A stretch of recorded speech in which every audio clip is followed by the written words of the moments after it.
Until it. Welcome in, folks. It's time for some Oahe Zap versus Casper Spuds baseball. As the Spuds took game one, the Oahe Zap opened it up with scoring 3 runs two off a triple from Landmeyer, and then 2 scored, and then another scored on the ground out. And then the Spuds put up 1 in the top of the second, so they answer the next half inning.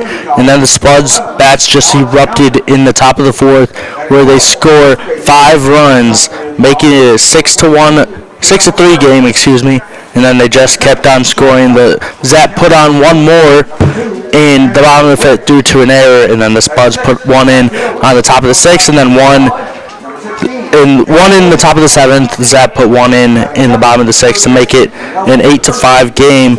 And the Zap need to bounce back. They struck out 9 times, and I think they just bounce back. They have a new pitcher in the lineup, and Noah Liff, but for lineups, Brandon can take it over for that. Yeah, I mean, you look at today for the Casper Spuds, their starting pitcher, Kylan DePorter. He has 15 innings pitched in his college career so far. He allowed 30 hits, 34 runs off of those hits, and 15 walks, and had 16 batters struck out. So it's an intriguing matchup for you for the Zap. And you had a great first inning, but then things got offhand. You started losing some energy, and then as much as you like Brady Glenn, he got himself into a jam that he was just not able to get out of. And then Hollowell was the pitcher who came in. When he came in with the bases loaded, no outs, and he gave up 5 runs in that top of the third inning, which was really the main catalyst. That was the main inning that you saw the hope slip away from the Oahe Zap. And tonight, it's a different story. You have a new pitcher in for the Oahe Zap, Noah Liff, a senior from Dickinson State University. This past year, as a senior, he pitched 13 innings, allowed 12 hits and 8 runs off those hits. So, interesting lineup change going to Noah Liff, who had been seldom heard of before this game today. Really intrigued to see how we start off, and how now Noah Liff, how he can make sure that he gets ahead in the count, and unlike Brady Glenn, gets himself out of a jam. Yeah, it's going to be interesting. I mean, we had a decent amount of strikeouts. We had 13 total as a team from the pitching standpoint. I mean, yes, Pierce Hollowell, he gave up 5 runs, but only 2 of those being earned because the other runs got charged to Brady Glenn. I mean, his final stats was 3 innings pitched, 4 hits given up, 5 earned runs, 3 walks, 4 Ks. You like to see the 4 Ks. Not really much of walks, but the one thing that needs to be better on both sides of the diamond, in my opinion, are the errors. The amount of errors that we saw from both teams is unacceptable, in my opinion. Well, I mean, you look at even the stats, they don't really tell you the whole story, because the Zap only had 1 error on the game. And that was the interesting part. I look back at it, I'm like, my gosh, he had how many mistakes and only 1 error on the stat sheet? But for the Spuds, they had 5 errors. And we could not capitalize off of them. We left Cy Taylor in the bottom of the third on third base with 0 outs remaining. So, and now we'll send it down to the Star Spangled Banner.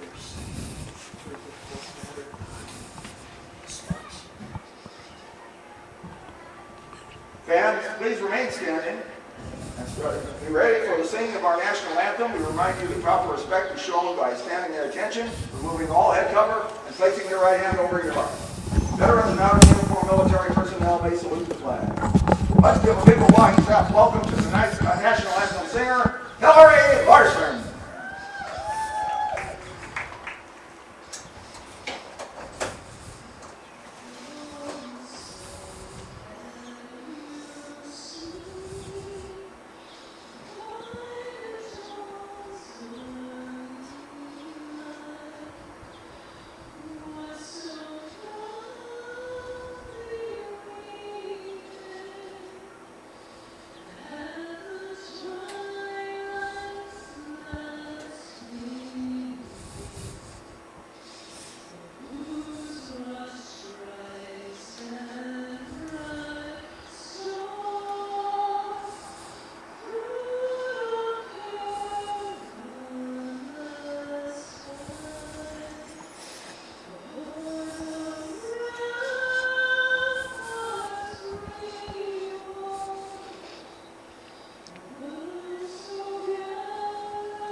Well done. Yeah, as we await first pitch, Brandon, take it away with lineups. Yeah. So starting off for Ceremonial first pitch for tonight. the home Oahe Zap, Oahe Zap we have the second baseman leading off, Gavin Frazier. Batting second, the catcher, Ty Farwell. Batting third, the left fielder, Connor Goldberg. Batting fourth, It's a strike right down the middle. the, Well done shot. excuse me for a moment, batting fourth, the third baseman, Landon Meyer. Batting fifth, the designated hitter, Garen Gledhill. Batting sixth, the center fielder, Blake Imhoff. Batting seventh, the right fielder, Quentin Teets. Batting eighth, the first baseman, Quinn Ludvigsen. And batting ninth, the shortstop, excuse me for one moment. Shortstop in number 8, Cy Taylor. Excuse me for that. For the Casper Spuds, we got David Denton, the designated hitter, starting off in the lineup. Batting second, we got Caden Wilcox, the second baseman. We got Alex Downing, the center fielder, batting third. Batting fourth, Cale McCarville, first baseman. Andrew Witt, the shortstop, batting fifth. Batting sixth, Cal Cozens, the left fielder. Batting seventh, we got Addison Patton, the third baseman. Batting eighth, Holden Christensen, a new catcher. And then Drew Wardle, number 31, right fielder, batting ninth. And Kylan DePruder pitching for the Spuds as we await some warm-ups as the catcher will throw down in Farwell. As we now get moving towards this first pitch where David Denton will lead off for the Spuds. Yes, David Denton yesterday against the Oahe Zap at 4 at-bats, scored a run, had a hit, an RBI, walked once, and struck out once. Pitch down. First pitch called for a ball high.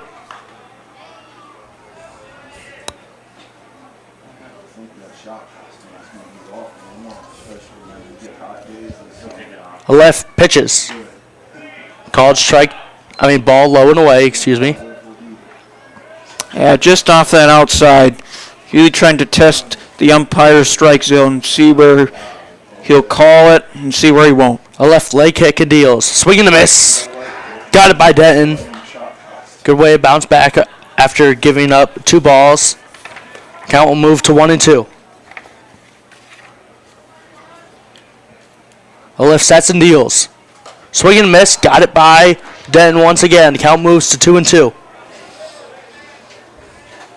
And it's not just the start of it. The Zap will need to be good on the pitching and defensive side later in the game. They were good in the first inning. Pitch down. Grounder to the third baseman in Meyer. He stumbles, throws over first. Off target. That will be charged in error to Meyer.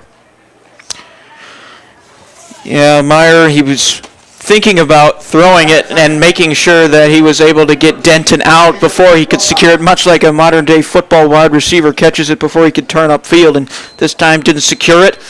And Denton has a leadoff hit. A lift.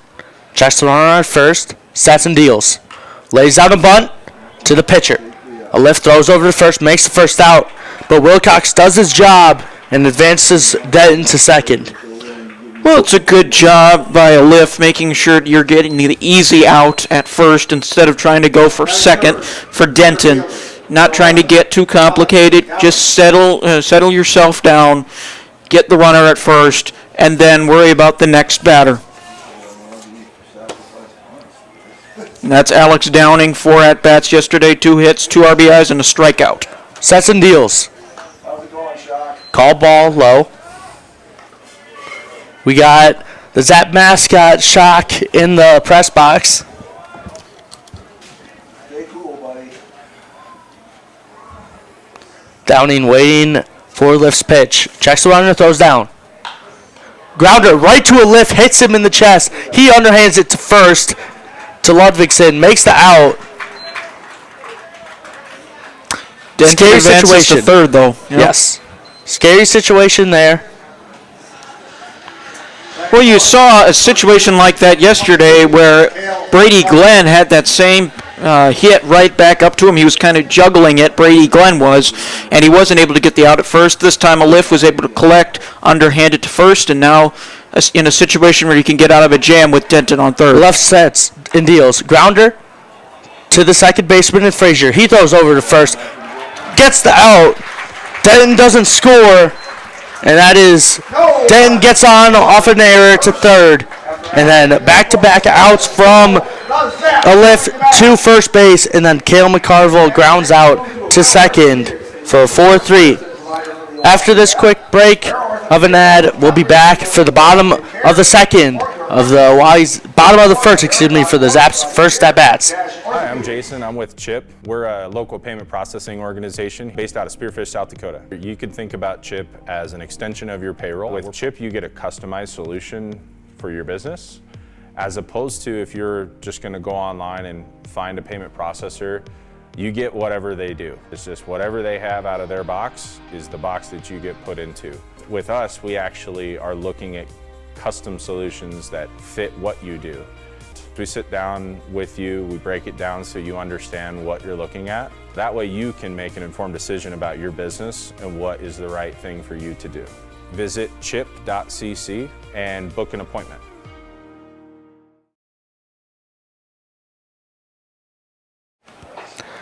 Back for the bottom of the first, and that was a great job from a Lift being able to settle in after that first at-bat error and then being able to travel around, but quick outs.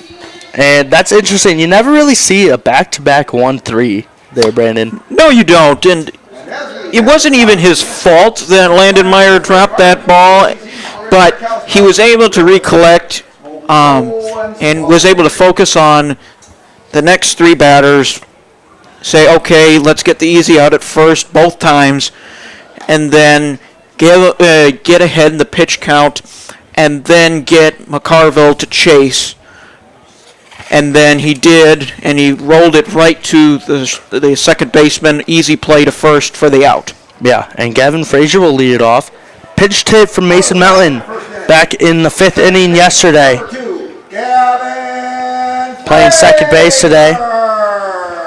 And then following him will be Ty Farwell and Connor Goldberg. Goldberg pitched hit for Blake Imhoff back in the sixth inning. Kylan DePuter on the bump. Leg kick of deals. High for ball one. No lefty-lefty starters today. Sets and deals. Curveball counted for a strike. Count moves to 1-1.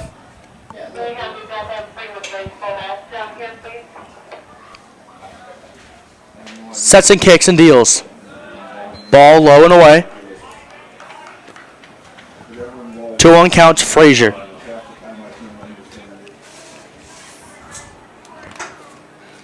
DePuter. Sets. Leg kick and deals. Foul ball hits the Hyde Stadium sign.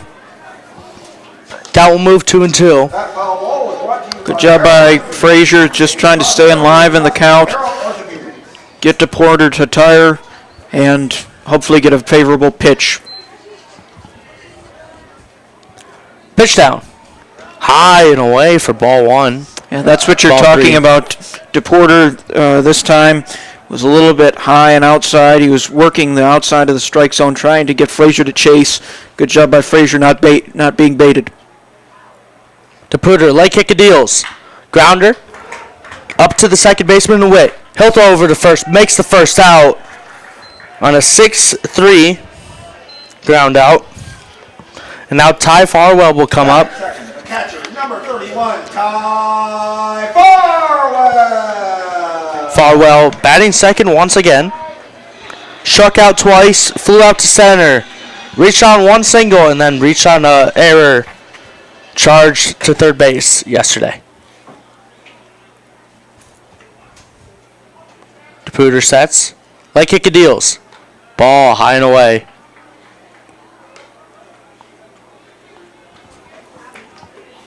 One out here, still 0-0 ball game. Game 2 of this opening series.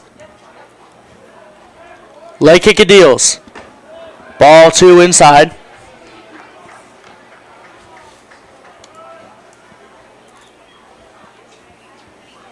Pooter steps back on the bump. Right side of the rubber. Righty lefty matchup. Pooter sets. Leg kick and deals. Ball 3 outside.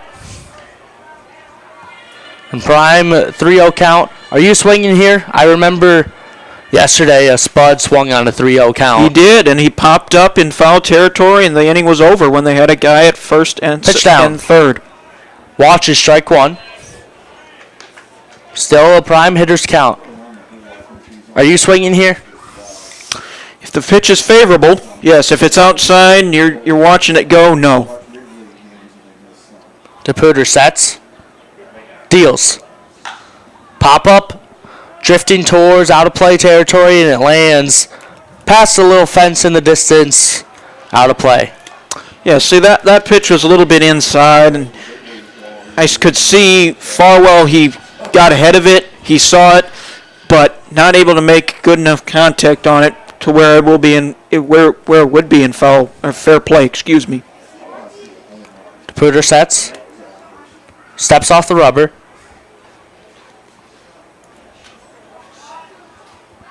Steps back on right side of the rubber.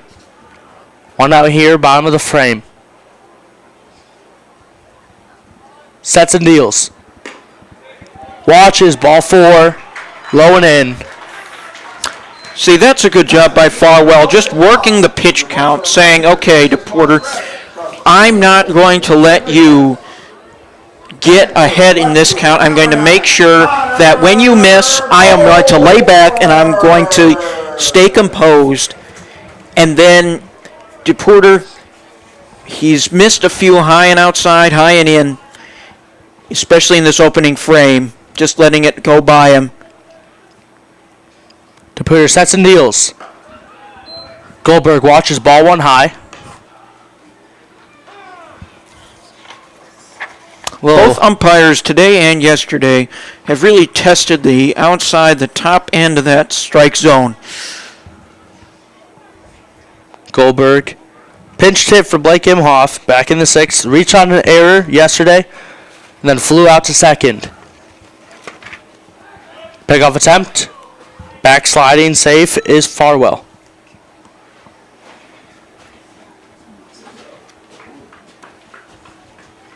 Farwell takes his 2-step lead at first. Leg kick and deals. Watches strike 1 low. Count move 1-1.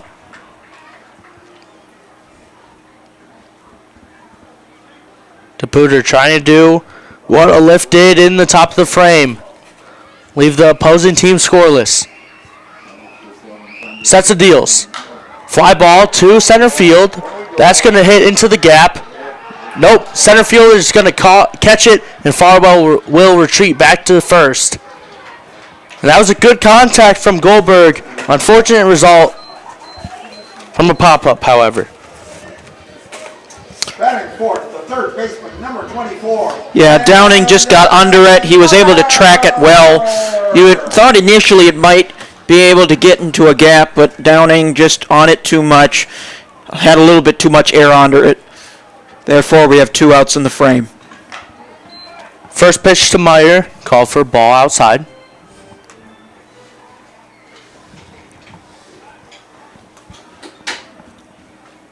One out count, checks the runner at first and Farwell. Sets and deals. Ball high and away. Almost looked like it slipped out of his hand there. It did, because it was a little bit slower than his previous pitches when they were high and outside. Meyer, great game yesterday. DePuter sets and deals. Farwell runs. Ball in the dirt. Farwell will slide into second safely. A good steal there. Well, that little hop from the ball down low, the catcher unable to get off a good throw on time, and therefore safe at second. 3-0 count to Meyer. Pitch down. Call for a strike. Cal move 1-3. 3-1, excuse me. Farwell takes his lead. Shortstop and Witt playing a little close. Pitch down. Swing and a miss into the dirt. Cal will move full. As Meyer trying to get a base hit into the outfield and score Farwell. Or at least get on to keep the inning moving. 3-2 count. Farwell runs. That's a fly ball to left field. Shallow left field. People on it. The ball drops. And Farwell's going to score. And then Meyer gets thrown out. Oh, he's going to be called safe at second.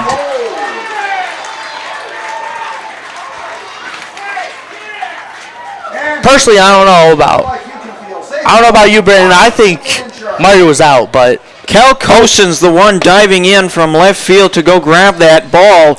Just had it slip out of his hands. Farwell does a great job at running it out, making sure he's giving all effort. And Meyer, whew, boy, that was close.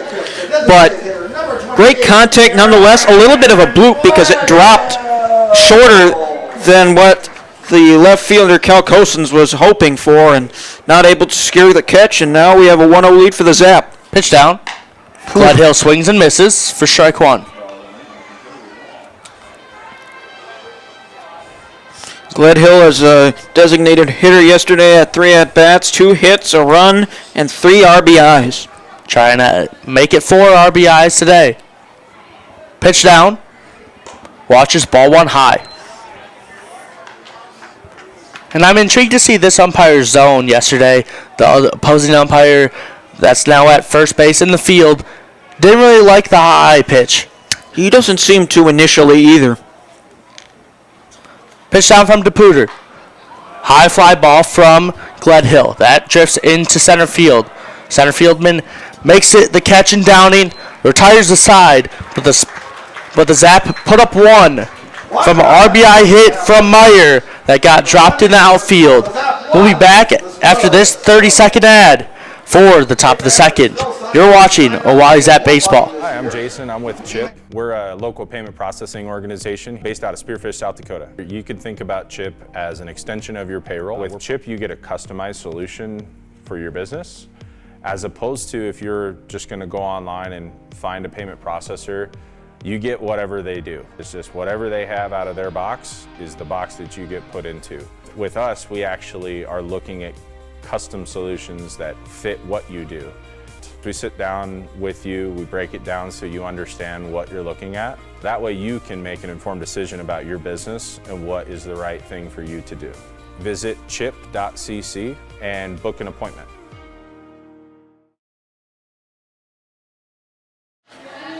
It's the top of the second as the Spuds come up to bat.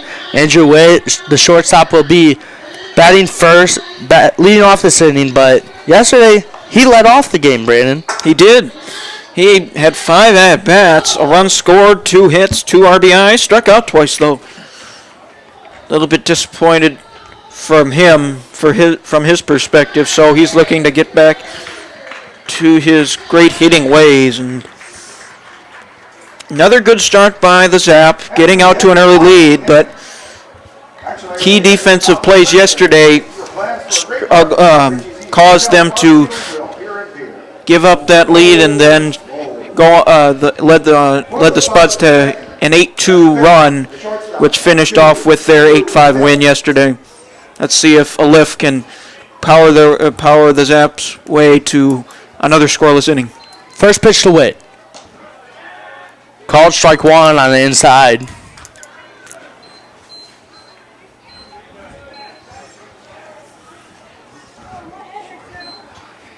Olaf sets on the rubber. Right side. Lay kick of deals. Swing and a miss. Got it by Witt. I don't want you to think I'd be saying anything about the other sending so much better than last night. I'm here to tell you about 0-2 count. what happened later in the game. Olaf trying to set his first strikeout of the day. And as a Zap this season. Pitch down. Foul ball hits the Hyde Stadium sign. Falls down into the grass. And a Zap will run to go get it. Count stays 0-2.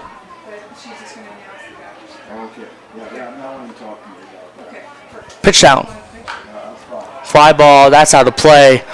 Towards my car, so hopefully doesn't get hit.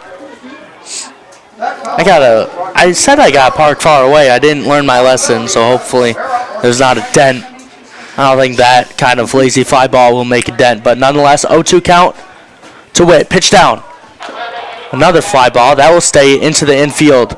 Meyer underneath it will make the catch. No swirling wind today, Brandon, where fielders missed left and right. No, the gusts were up to 29 miles an hour yesterday at game time, and today, beautiful day out. Hardly any clouds in the sky. Hardly any wind. Yeah, that flag in right field, American flag, is not moving at all. No. Cal Cousins, left fielder, up now. Left sets of deals. Watches ball one.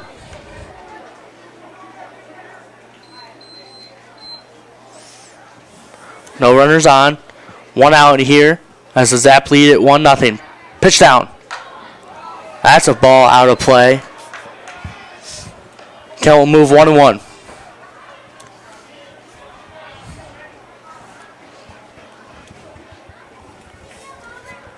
Cousins trying to get on for the Spuds. Pitch down to him. Watches ball two. Inside. That's a good take inside. He was coming in, and normally pitchers like a lift, they want to get the batter to swing at those high fastballs up and in and not be able to make hard contact with it so it's fair in play in the infield. Cousins watches ball three. Count move 3-1. Cousins trying to get on, possibly via a walk. Cousins, 3 at-bats, 2 runs, 2 hits, and an RBI yesterday. Pitch down. Cousins watches ball 4 high, and he'll walk over to first base. He gives the Spuds their first player to reach, not via an error. The third baseman, number 14, Addison Patton. Be sure to cheer for the beer batter now, and let's see if we can get $1 off beer tonight. Addison Patton now up. The third base. Back-to-back beer batters. As that is a foul tip. No, it looks like it hit him. Hit him on the hand. No call. A hit by pitch. And not what you like to see. A hit by pitch after giving up a 1-out walk. Now you're in a little bit of dangerous territory facing the catcher, Christensen. Are they discussing possibly if it's hit the batter? They discussed something in the umpires on the left side of a lift, but they don't change anything. Now runners on first and second, still double play scenario. As the first baseman Lovegeson on the grass. And now the third base, and Meyer will move in a little bit. Play even with the third base bag. Pitch down from a lift. Growler down the first base line. That hits the foul territory. Count move 0-1. Holden Christensen out of Miles Community College this past year had played in 25 games, scored 12 runs on 22 hits, doubled 5 times, and had 4 home runs. Dangerous batter. Pitch down. Ball 1, low and away. Yeah, dangerous batter, dangerous situation against Holden Christensen. Well, and his slugging percentage, 500, tells you that he's a contact hitter. So you better watch for it. That's why they crept up into the infield. Pitch down. Watches ball 2, low and away.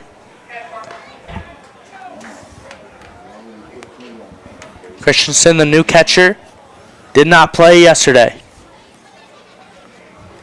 Wearing number 23, some will say the GOAT number in basketball. Pitch down. Watches strike 2. For a second, thought that was going to be called a ball. Now we'll move 2-2. I feel like most people would say 23 is the GOAT number in basketball. I hope so. Whether For it be basketball, at Jordan, least. For football, Tom Brady is undisputed. possibly pickoff attempt at second. Pitch down. Grounder. Oh, what a snag! Catches it on the line. That's some athleticism you never see or rarely see from first baseman and Ludvigsen. A rare line out to first. Not a rare line out to first, but a rare line out in that kind of way. Well, that was some play just to get on top of that, because initially it was right down the right field side, and he got on that right away and dove for that. He didn't even have to hit the ground. He just snagged it with his glove.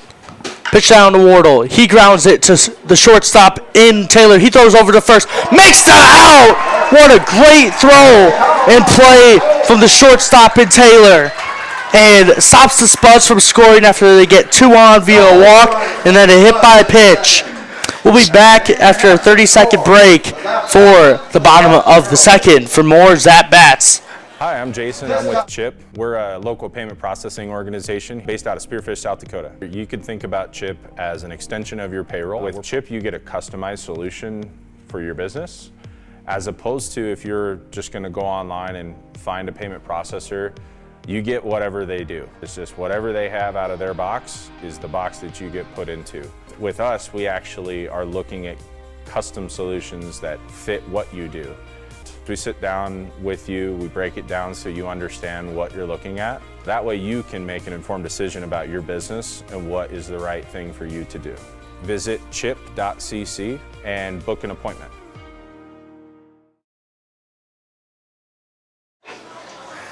Back for the bottom of the second as the Spuds get 2 on and leave 2 stranded. Still without a hit through 2 innings as we'll move back to the Zap after they score 1, hoping they can move back as Blake Imhoff will lead it off, the center fielder today. Well, and that was a great play by Cy Taylor, because choppers are in nature very hard to corral, because you don't know exactly where they're going to bounce it, and you have to time it up. And he does a great job off his back foot after he collects the chopper. He was able to get enough mustard on it to get a 1-hopper to Ludvigsen. And another great job by Alif to get out of a jam there after getting 2 men on base with only 1 out. Now Imhoff will come up to bat. No hits yesterday. Ground out to second, and then ground out to first. And then got replaced in the 6th inning from Connor Goldberg as he moves over from left to right field today. Zap trying to add a number to the scorecard. First pitch to Imhoff, call ball. Zap lead it 1-0 here in the bottom of the second. Pitch down. Fly ball to left center field. The left fielder in Cozens. He comes over, makes the catch to retire Blake Imhoff. Decent contact by Imhoff, just enough mustard on it. And if he wanted to get that into the left center gap, he would have needed to get the ball to drop a lot sooner than what it did. Quentin Tights coming up. Pitch down from DePuter. Hey, he showed bunt there. That was the first time a Zap player has shown bunt, I believe, in these first 2 games. Now, the Casper Spuds really overused their bunts in last night's game. Pitch down. Chopper back to the backstop for strike 1.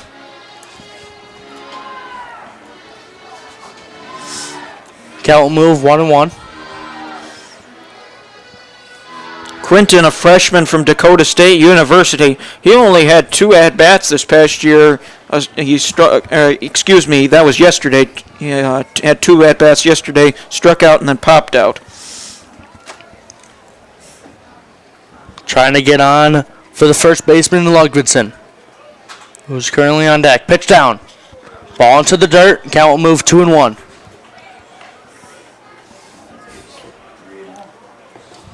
It's 2-1. There was a foul ball.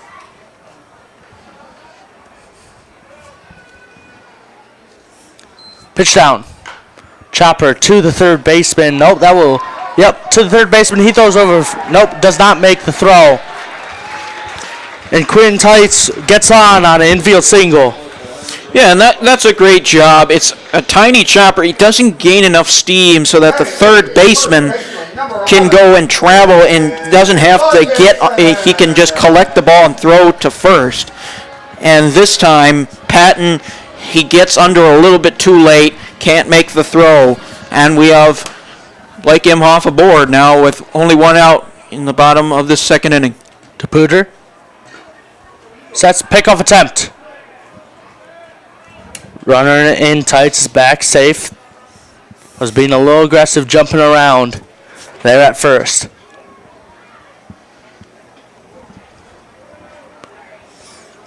Caputer checks the runner, sets and deals. Runner runs, pitch down to second.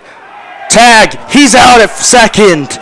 That was a great job by Christensen because he really was able to frame up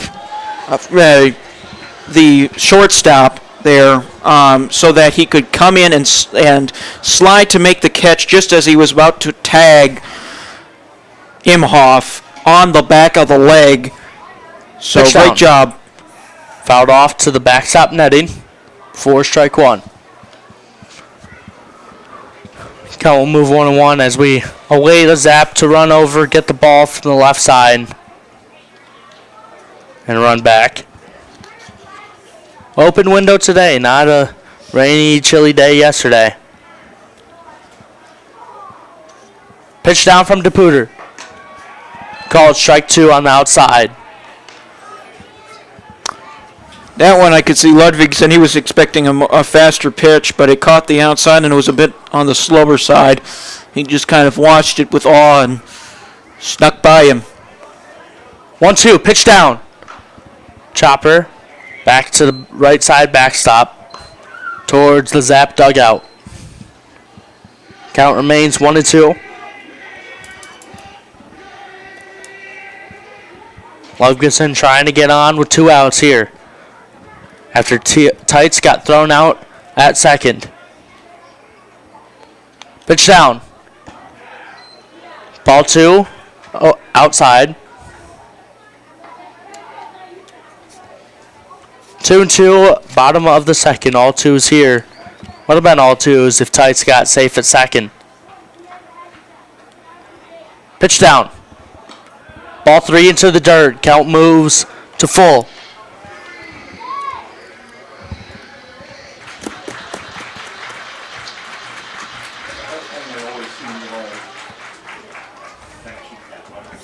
DePuter trying to limit the Zap. Here, pitch down. That's a high fly ball down right field. The right fielder in Wardle, he will make the catch just shy of the warning track in right field. And we will move to the top of the third, where my color analyst then will switch over to play-by-play to take over.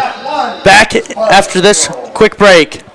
You're watching the Oahe Zap baseball. If you are interested in just learning more about the payment processing industry, or if you're wondering if your rates are good, that's exactly why CHIP exists. We can set up a short meeting to have a discussion about your business. We can evaluate different options and present to you a few different ways. You can give us a ring, 605-569-3752. You can also go to our website, it's chip.cc. We would love to help you.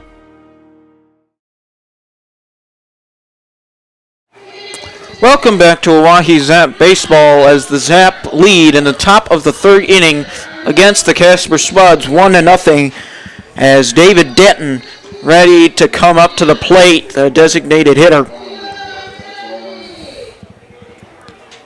Liff warming up for his ready to begin his third inning of action. He's been good, having stranded a pair the last inning.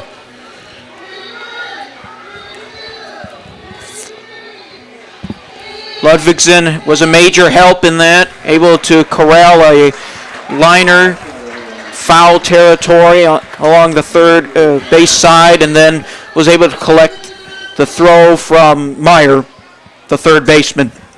David Denton readies in the batter's box. Base is empty, 1-0. The Spuds trail the Oahe Zap in the top of this third inning. The pitch, up high. 1 ball, no strikes. Denton yesterday, 1 run scored on 1 hit, an RBI, a walk, and 1 strikeout. Second pitch of the at-bat from a Liff, just on the outside corner. 2-0 the count.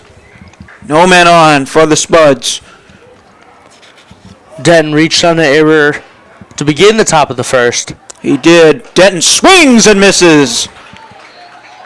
2-1 the count. No outs. Top of the third got inning. charged to the third baseman and Landon Meyer. Not able to corral the grounder from Denton. The pitch. On the outside, the count moves to 3-1. Prime hitters count for Denton.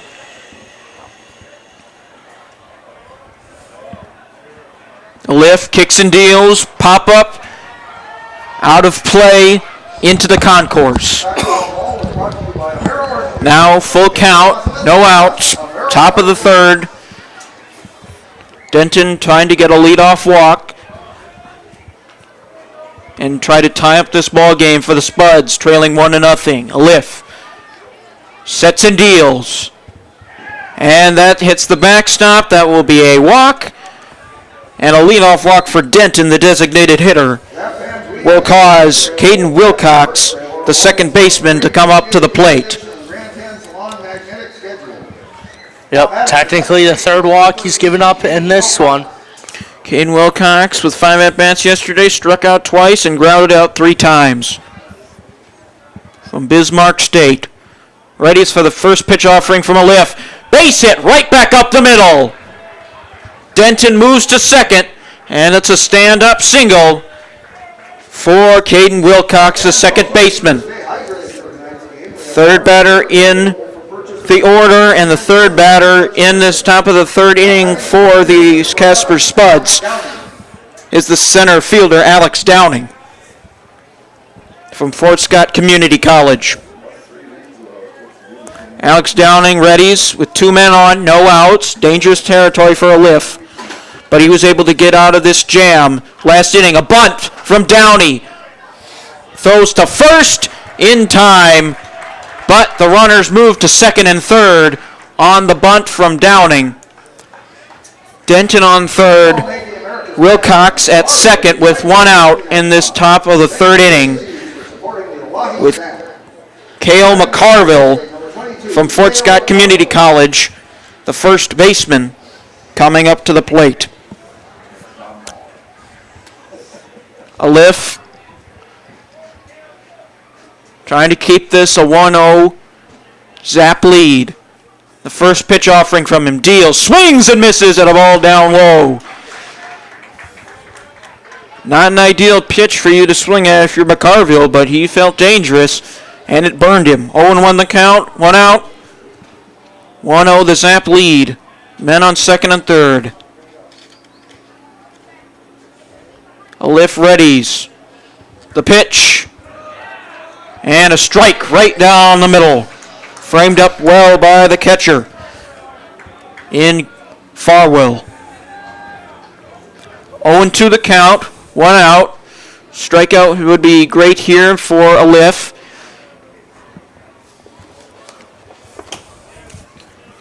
He readies. 0-2 delivery, swing and a miss down low. And Farwell tags the batter, McCarville, just in case. And now 2 outs in the top of this 3rd inning, and a lift 1 out away from getting out of this jam with runners on 2nd and 3rd. Denton only 90 feet away from tying up this ball game. And Andrew Witt, the shortstop, up to bat.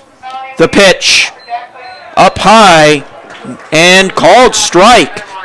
Umpire Hedman calling that a strike in the first 2 innings. This time he calls it. 0-1 the count, 2 outs. A lift, readies for the second pitch offering. Pitch down low and outside. Good catch by Farwell.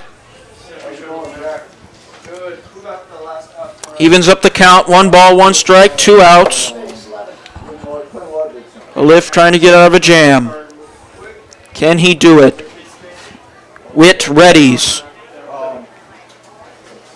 The pitch, down low again, skips into the catcher's glove. 2-1 the count. Witt yesterday had 5 at-bats, scored a run, 2 hits, 2 RBIs, but struck out twice.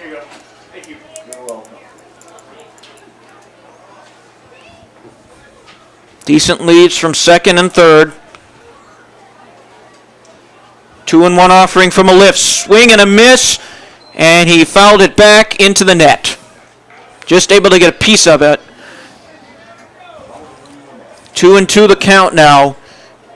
All 2s. Men on 2nd. 2 balls, 2 strikes, 2 outs. But it's the top of the 3rd, not the top of the 2nd. A lift deals. Up high, and it hit Bobby Witt, Andrew Witt, and bases loaded. Bobby Witt, unfortunately not the MLB baseball pro, but I'm sure he'd think of it as a compliment. Now bases loaded, but 2 outs, so a lift can get out of this if he induces a pop-up or a ground out from Cal Cosens, the left fielder. Now, sure, you're not giving up hits, but you're giving free passes to these batters. You are. Pitch, swing and a miss. Right down the heart of that plate. Cal Cosens chased it and bit on the dust. 0-1 the count, 2 outs. 1-0 the Zap lead, but bases loaded. Denton on 3rd. 90 feet away. The pitch up high. 1-1 the count. Cosens reached on a walk, moved up to 2nd, back in the top of the 2nd. A lift. Deals. Pitch not framed up well enough, just on the knees. 2-1 the count, 2 outs. 1-0 the Zap lead. Denton on 3rd. Downing at 2nd. The pitch from a lift. And a strike right down the middle evens up the count, 2-2. It would be key for a lift to get out of this one damage-free. Can he do what Brady Glenn couldn't yesterday and get out of a bases-loaded jam? The pitch from a lift, whoa, nearly hit Cosens as it was high and on the inside. We move to a full count. 3 balls, 2 strikes, 2 outs. Zap lead by 1, but the bases loaded with Denton 90 feet away from that home plate bag. The pitch from a left, runners go. Pitch down low, he walked the bases loaded, and Denton will score, the designated hitter, to tie up the ball game at 1 apiece. Next up is the beer batter. As the beer batter, Addison Patton, comes up to the plate. And now we will have a pitcher's meeting with Noah Liff. Still with the bases loaded, as he walked Witt, and then he presided to walk Cosens, which scored Denton and tied up this ball game. Yeah, and it's not even him giving up hits. He's only given up 1 hit, but he has so many walks. He's hit 2 batters, including the hit by pitches, 1, 2. 3, 4, 5 walks in this one. And It's one been single. costly. When he's missed, it's been high and on the outside, especially down low.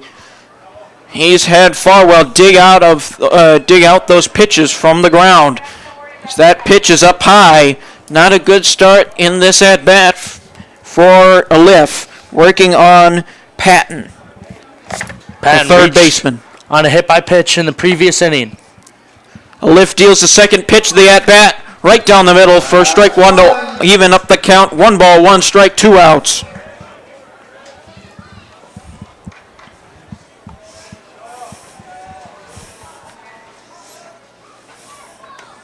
Alif readies, kicks and deals.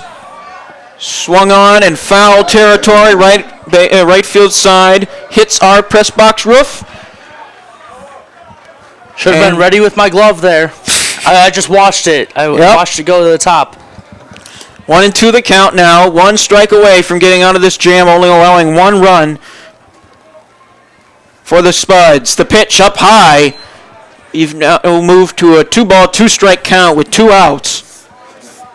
And it's 2 outs. You're not in dangerous zone where you have no outs, 1 out. Just need 1 play from a good pitch from the pitcher or a good play from somebody like Ludvigsen. The pitch, high and inside, moves the count to a full count. 3 balls, 2 strikes, 2 outs. He's been 1 strike away these last 2 at-bats, but hasn't been able to finish.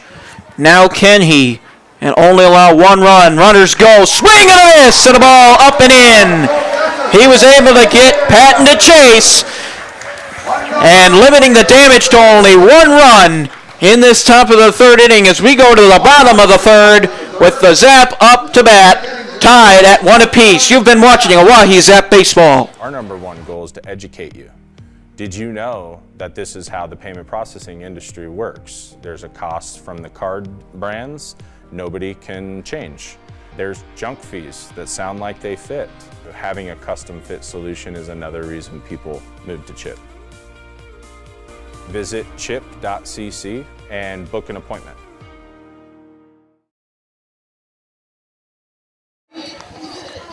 And we are back for the bottom of the 3rd inning where the score is now tied up 1-1 as Noah Alif had walked the bases loaded with Andrew Witt going to first, Denton at 3rd.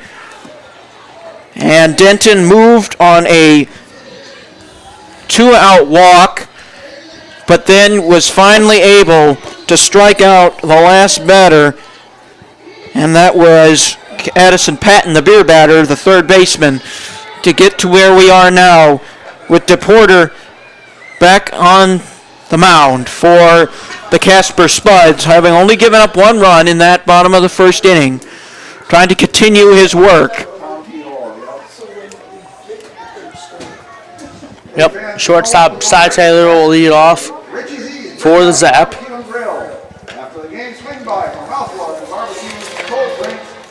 Yesterday, Taylor reached on a walk, struck out once looking, and then flew out to first.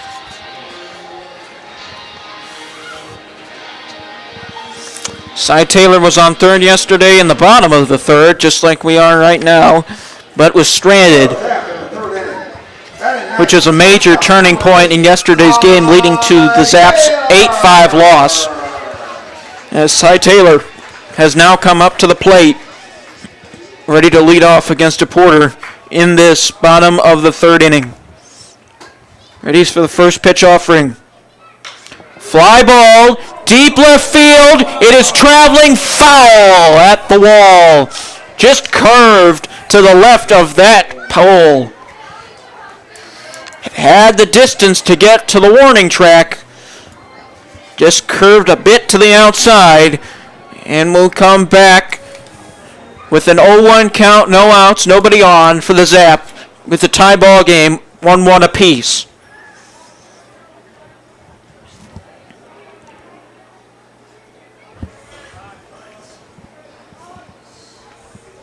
DePorter kicks and deals.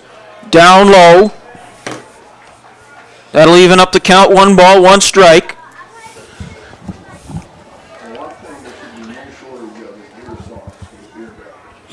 Cy Taylor readies. The pitch up high and inside. Now we go to a 2-1 count, no outs, 1-1 the ball game.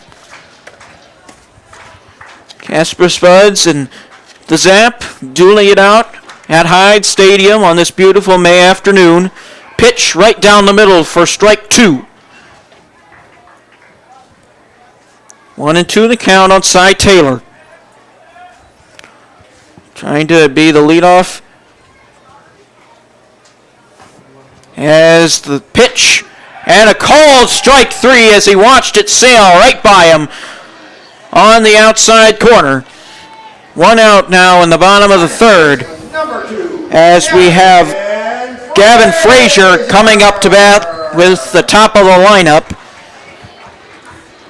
Yep, grounded out to shortstop in his last at bat to lead off the game. Second baseman readies for the first pitch. And inside, but called a strike. He was tempted to swing at it. You could see he tried to move his bat, but then thought better of it. But still a strike on the inside. 0-1 the count, 1 out, tied at 1 apiece. The pitch, oh boy, up high.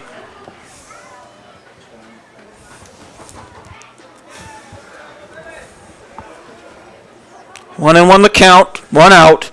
Nobody on for the Zap. Tied with Casper Spuds at 1 apiece.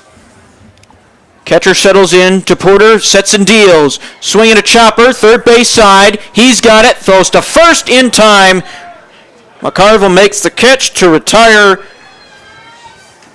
Frazier, and we will go to 2 outs now in the bottom of the 3rd as Ty Farwell, the catcher, will come up to bat with nobody on and 2 outs and a tie ball game.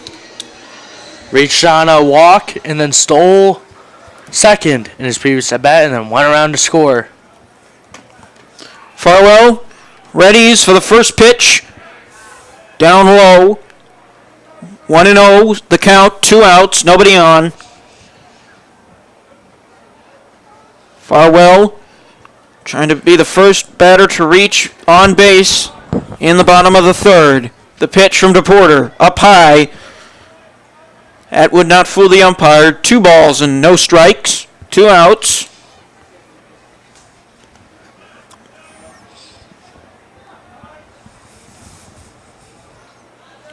Sets and deals, skips into the catcher's hands, and he goes off of his glove, excuse me.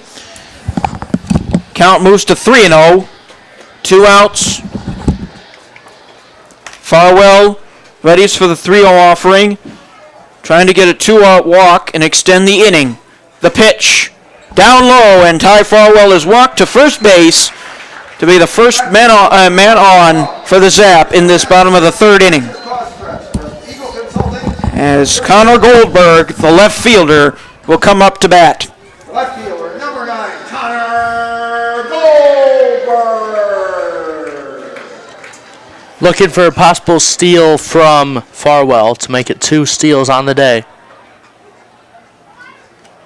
Goldberg readies the pitch from DePorter, swing and high fly ball to right field, and it will drop in front of the right fielder. Frazier will get to 3rd. Or excuse me, that's Farwell get to 3rd, and we have a stand-up double from Connor Goldberg to extend the inning again. Number 24, And Landon Meyer, the 3rd baseman, will come on with a man in scoring position in Farwell, the catcher, trying to take back the lead once more after the Spuds tied up the ball game in the top of the 3rd inning. DePorter will have a pitcher's meeting with his infielders and catcher, along with his coach, as Connor Goldberg will come over to talk with his coach Haberger and with Farwell, who's on 3rd base, only 90 feet away from taking lead against the Casper Spuds. Yep, but based on the pitching that we saw in the top of the 3rd, scoring is far from over from both sides. Brandon Meyer in this ball game. His first at bat was an RBI. Yep, RBI double. To get the first run on the board for the Oahe Zap. Can he get the second run on the board? DePorter ready for the first pitch offering. Swing and a fly ball into the left center gap. And Farwell will come in to score, making the score 2-1. Now the Zap lead the Casper Spuds as a nice hit right into that left field gap between the third baseman and the shortstop. Addison Patton and Andrew Witt could not converge on that fly ball, and it leads to a 2-1 advantage for the Oahe Zap, trying to pile on more as Glendhill will come up to the plate. Takes a ball that skips. Oh, it hit him. It hit him on the foot. It hit him on the ankle. It looked like it skipped to the catcher, but it hit him instead. And we have runners on the corners now with 2 outs in the bottom of the third. 2-1, the Zap lead. With Blake Imhoff, who flied out to center field the last time he was up to bat. Blake Imhoff with the bases loaded. Takes a strike right down the middle. It was very much like the top of the third inning with the Casper Spuds, as they had 3 men on and only took 1 run, as that's a grounder to the shortstop. And the play is made at first to retire the Zap. But a 1-run lead for the Zap will go into the 4th inning of play with the score 2-1 in favor of the Zap. We'll be back with more Oahe Zap baseball. If you are interested in just learning more about the payment processing industry, or if you're wondering if your rates are good, that's exactly why CHIP exists. We can set up a short meeting to have a discussion about your business. We can evaluate different options and present to you a few different ways. You can give us a ring, 605-569-3752. You can also go to our website, it's chip.cc. We would love to help you.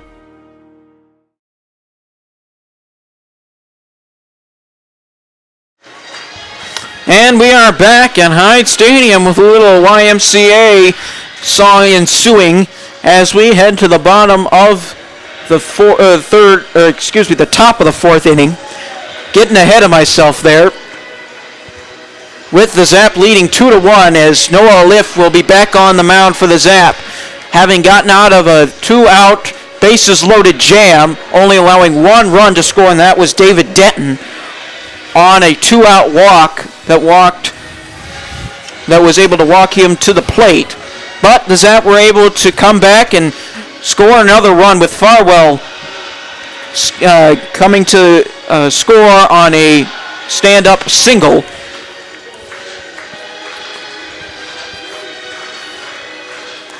And now we'll see how the Spuds can respond. Now being down 1 run again, 2-1. Holden Christensen, the catcher, will be back up to the plate. Lined out to Ludvigsen at first in that weird line out. Ludvigsen made an amazing play, stretching out his glove right to the ground and snatching it with 2 men on in the top of the 2nd inning, as he takes a ball in the first pitch offering. 1-0 the count, 2-1, the Zap lead the Spuds. A lift deals again, and that's a strike right down the middle. No doubt about it, evens up the count, 1-1. No outs, nobody on for the Spuds, trying to answer the 1-run bottom of the 3rd inning from the Zap. Pitch again, high on the inside, but it catches the inside corner. 1-2 the count. Testing the umpire strike zone, and this time umpire was favorable Ball skips into the catcher's hands, evens up the count at 2-2.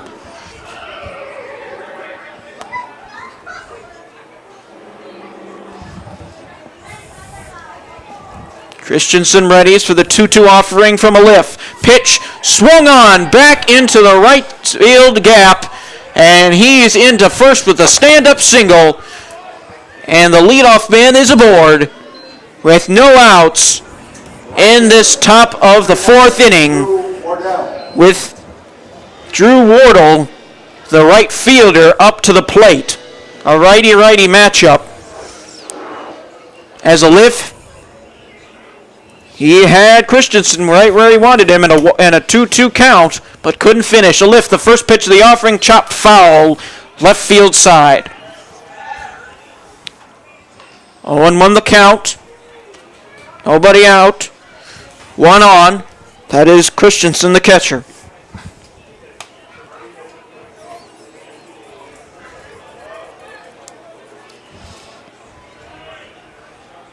Drew Wardle readies for the 0-1 offering from a lift. He bunts, but foul, third base side. Spuds really love playing the small ball. They do. I believe it was 3 straight bunts yesterday in the top of the fourth inning that was able to get them to that 5-run fourth inning and get them the permanent lead, as that's a swing and a miss. A strikeout from Noah Liff on the last batter in the lineup. Drew Wardle and me will go to the top of the lineup now with the only man to score today for the Casper Spuds, David Denton, excuse me. And takes the first pitch, swing, and a base hit right to the left fielder. And now we have 2 men on with only 1 out in this top of the fourth inning.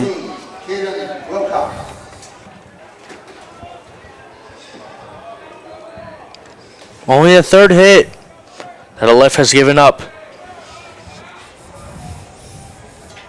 Aleph readies to deal against Wilcox. The second baseman readies the pitch right down the middle for strike 1.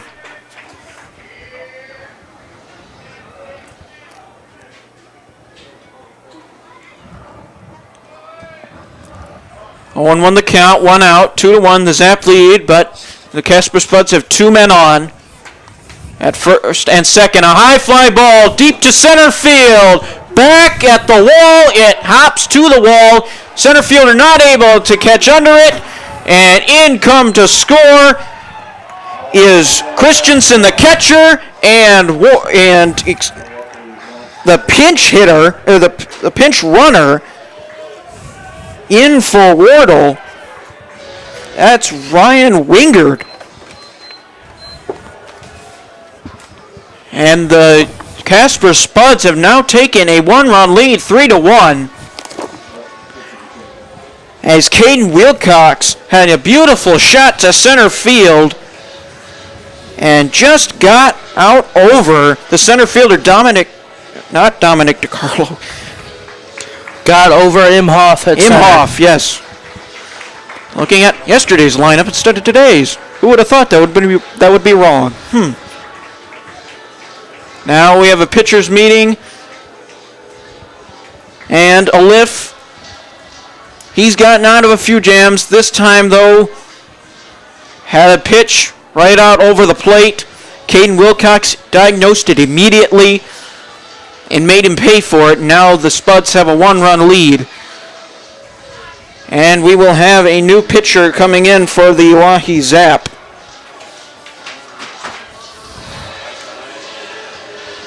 That is Eli Vaughn, your roommate, Nick. Yes, it is my roommate. You excited to see him work? I'm sure you are. Number 20, Eli Vaughn. Eli Vaughn out of Nelson University. Yep, Temple, Texas. The Southpaw. Trying to limit damage after the Spuds put up 2 and take a 3-2 lead.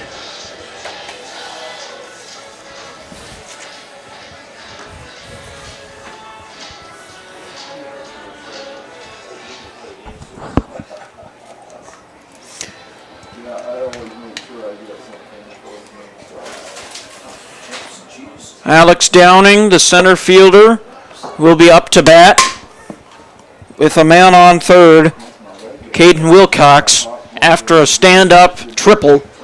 Got the Spuds the first lead of the game, 3-2. Is now Eli Vaughn trying to get the last 2 outs of this inning and limit the damage to only 2 runs. And hand the ball back over to the Oahe Zap with their bats and tie up the ball game once more.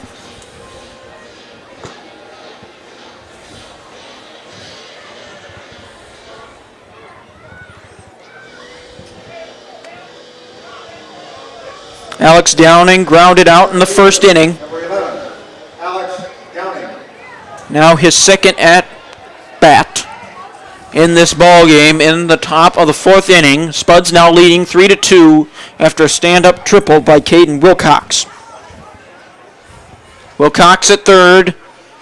Eli Vaughn deals. Swing and a miss. Pitch a little bit inside, but over the plate. And Downing missed. 0-1 the count, 1 out, 3-2. The Spuds lead with a man on third. Infield came in. Swing and a miss. Ball hit the backstop, 0-2 the count, 1 out in the top of this 4th inning. Eli Vaughn readies for the first pitch in this at-bat. Trying to make it his last in this at-bat. The pitch. Swing and a miss in the dirt. And Eli Vaughn went. The catcher picks up the ball, throws to first in time, gets the runner at home plate. That's Wilcox. He was trying to steal home. The catcher, Farwell, would not have anything of it after he got the ball back from Ludvigsen at first after he tagged out Downing. And that will keep the score right where it is. It's 3-2 Spuds as we go to the bottom of the 4th with the Zap back up to the plate. Our number 1 goal is to educate you. Did you know that this is how the payment processing industry works? There's a cost from the card brands nobody can change. There's junk fees that sound like they fit. Having a custom fit solution is another reason people move to Chip. Visit chip.cc and book an appointment.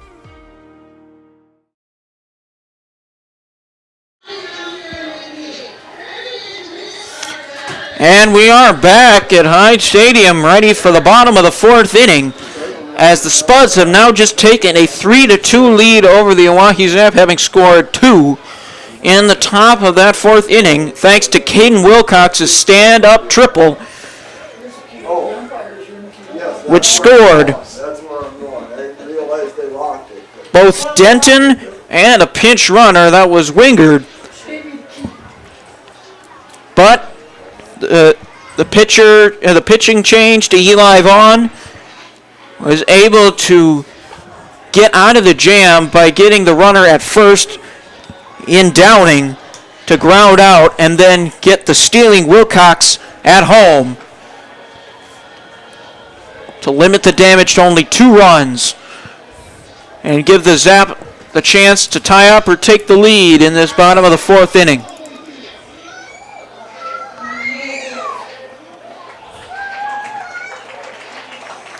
Is Quentin Teets, the right fielder,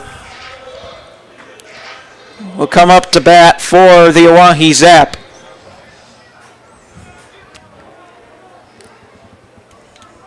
Having had a single his last time up to bat, hit the first pitch offering inside, but a strike nonetheless. 0-1 the count. Quentin readies for the second pitch offering from DePorter. Pitch down low, a little bit of the off-speed offering there. Evens up the count at 1-1, trying to get Quentin to chase. He would. No outs, nobody on for the Zap, trailing by 1. The pitch, swing and a miss. And now we go to a 1-2 count. No strikes, 3-2 the score in favor of the Casper Spuds. The pitch, Right down the middle for a called strike three looking. Quentin staring at a ball right down the middle, and that will be the first out of the inning with Quentin Ludvigsen, the first baseman, up to bat. And his favorite song, Choosing Texas by L. Langley, playing over the speakers as he gets into the batter's box at Hyde Stadium with nobody on, one out, and a 3-2 deficit. The pitch all the way up high, barely grabbed by the catcher, Christensen.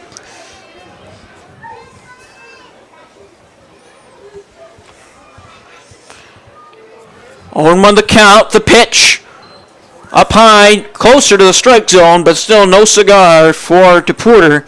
It's a 2-0 count.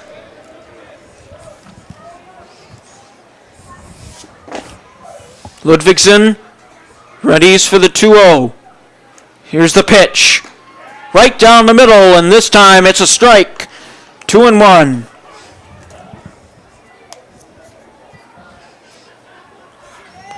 Two and one the count, one out, nobody on for the Zap, trying to crawl back into this ball game. And the pitch, did he go? And he did not. He did. Wow. It looked like he half swung there, and umpire said he went. Evens up the count. 2-2. One out. 3-2 the score in favor of the Spuds. The pitch from DePorter skips into the dirt.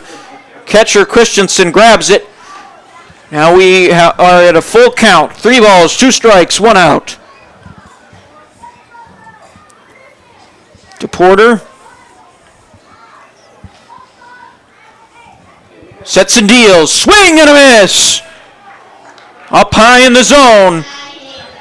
And Ludvigsen went and chased and came up empty. 2 outs in the bottom of this 4th inning. Zap trailing by 1. As we go to the last batter in the lineup, Cy Taylor, the shortstop, before we go to the top of the order, if Cy Taylor is able to reach and get on base. Cy Taylor, first pitch offering from DePorter, skips into the dirt. Christensen able to corral it.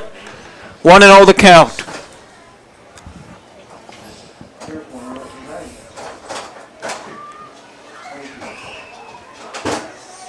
One and 0 the count. The pitch swung on back up the middle to the shortstop.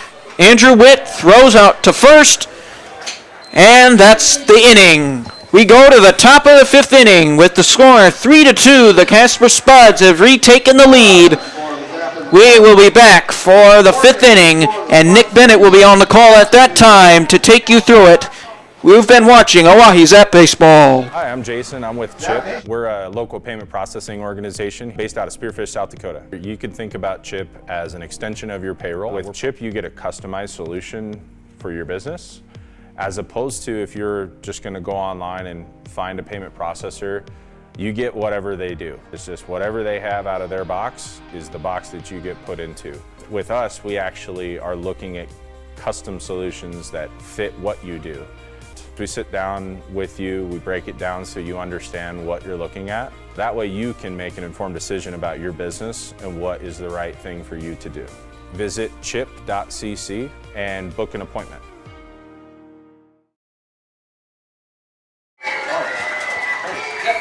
Back for the top of the 5th, and I have the final scoring pitching stats for Noah Liff. 3.1, 3 1/3 innings pitched, 4 hits, 3 runs, 3 earned runs, 5 walks, and 3 Ks.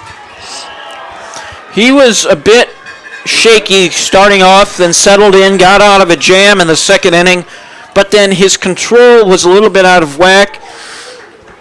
He would miss high and outside, high and inside, and then would skip balls into the dirt. That led him to walking the bases loaded and couldn't finish when he had the chance, and that led to your roommate coming into the ball game, Eli Vaughn. He did a good job getting the batter to swing out and get a grounder to first, and then the catcher, Ty Farwell, was able to get Wilcox at home, and a great play, and now still a 3-2 ball game. Yeah, Cale McCarville up now. Lefty-righty matchup. Vaughn sets, leg kick and deals. Called strike one low. That one about at the knees, and you're seeing a little bit of leniency in the lower part of the strike zone, not as much in the high portion. Pitch down. That's a high fly ball. That's out of play. Down the right field line. More towards the street. Count move 0-2. Not a single cloud in the sky, at least for a couple miles. No. Beautiful day out here in the Pitch down. ballpark. Call ball. Wow. Thought that was a strike down the middle. It looked to be a bit on the inside of the plate, but still, that looked like a definite strike. Vaughn sets, leg kick and deals. Called strike three, looking. And he lost his hat while doing so. But hey, whatever gets you the strikeout, it'll count for him. That batter's glance just went straight down the range. Next strikeouts are sponsored by Allied Plumbing. The shortstop, number 2, Andrew Witt. Vaughn, glove up to his face. Pulls it down, leg kick and deals. Bunt shown, foul off behind the plate to the backstop. 4 strike 1. And it's been a lot of on and off for the Spuds with their bunts. It has. Either they miss completely or they have perfect bunts that don't travel well to the third baseman and get there late. Pitch down. Call for a ball high. Count will move 1-1. 1-1, 1 out. Here in the top of the 5th. Spuds lead 3-2. Vaughn sets, leg kick and deals. Fly ball down the right field line. That will land just fair. And the runner will run towards second and have a stand-up double as Witt. And he'll move around as the ball got away. But stand-up double for Witt with 1 out. And now Cal Cozens, the left fielder, will come up.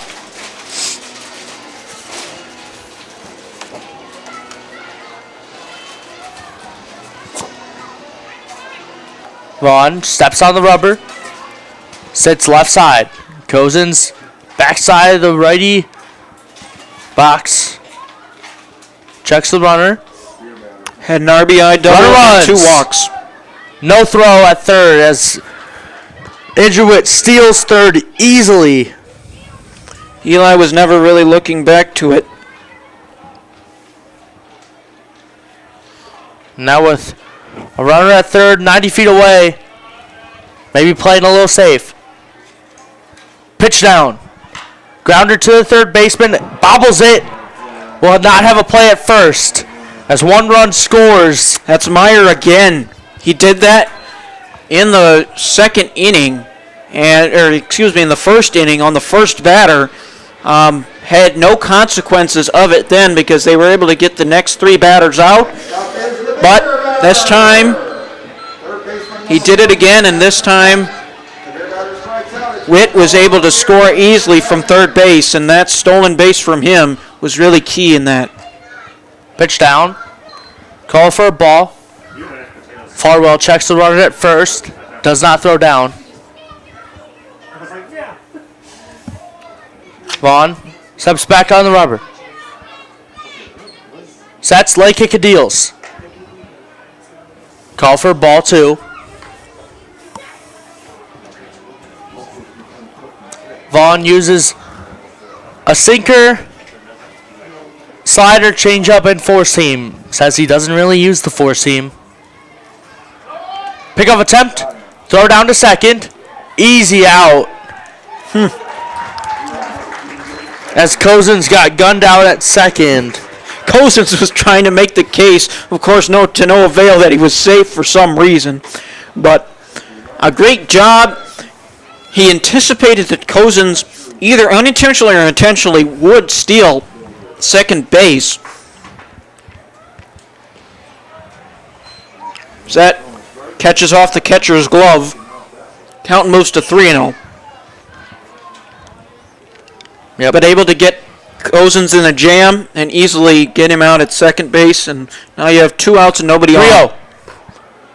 Call for ball 4 in a 4-pitch walk to Patton. Gets on second time via a walk. First time was a hit by pitch.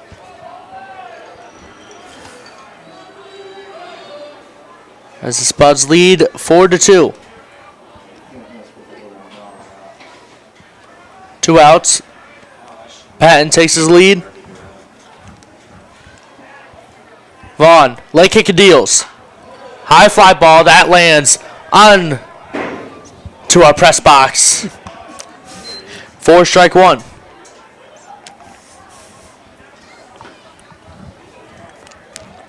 Patton takes his 2-3-step lead at first. Vaughn sets.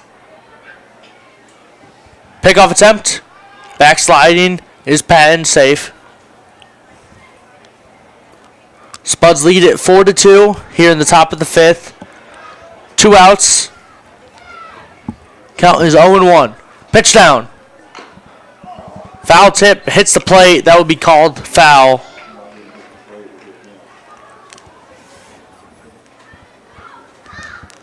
Umpire will clean the plate. Don't see that much in college, which, since all the fields are turf nowadays. Nonetheless, Well, 0-2. in South Dakota, we're old-fashioned, so we got a nice grass baseball stadium. Vaughn, leg kick and deals. Swing and miss. Nope, foul tip. Yeah, that ball was high and outside. Catcher Farwell couldn't grab it, even though Christensen swung at it. Still 0-2 count. Pitch down. High for ball 1. Patton at first, 2 outs. 2-run deficit for the Zap. Spuds trying to add on to give more runs. Pitch down for Vaughn. Ball into the dirt. Patton will easily run over to second and advance.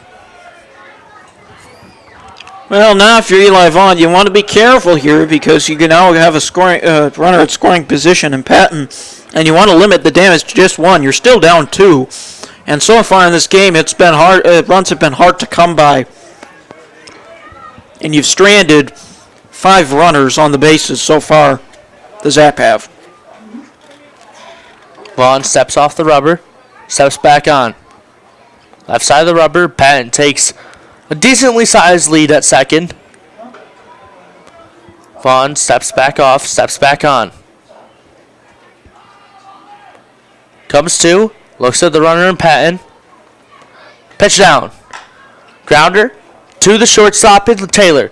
He throws over to first and Lugvison makes the 3rd out. Well, the Spuds add another run on via of an error, not an earned run to Vaughn. We'll move to the bottom of the 5th for hopefully more runs of the Zaps. After this quick ad break, you're watching the Oahe Zap Live. If you are interested in just learning more about the payment processing industry, or if you're wondering if your rates are good, that's exactly why CHIP exists. We can set up a short meeting to have a discussion about your business. We can evaluate different options and present to you a few different ways. You can give us a ring, 605-569-3752. You can also go to our website, it's chip.cc. We would love to help you.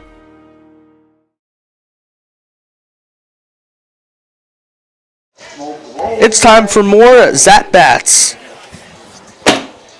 As we'll move to the top of the order in Gavin Frazier after the Zap went down 1 strikeout looking, and then a swing and miss strikeout for Lugvison, and then Cy Taylor ground out to short. A lot of ground out to shorts in this one, especially for the Zap. Frazier has grounded out to short, Blake Imhoff, and Cy Taylor.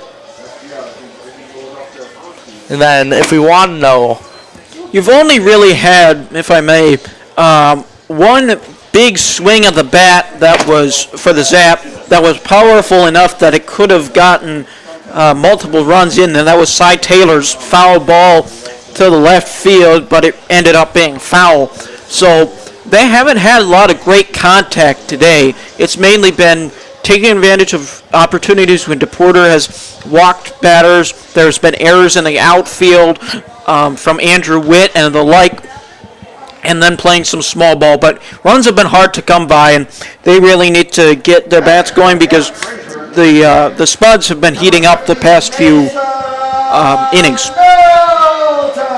Yeah. Zap trailed by 2. Trailed all day, most of all day yesterday. Yep. As they try and send it to a rubber match tomorrow. That game will be played at 5:05 Central Time, 6:05 Eastern Time. Pitch down. Call for a strike. Mason Melton yesterday had one at bat. He walked and he grounded out in the first, scoring one run that really sparked the Zaps' 3-run first inning. Pitch down. High fly ball down the right field line. That will drift out into out of play. Say that again, Tom.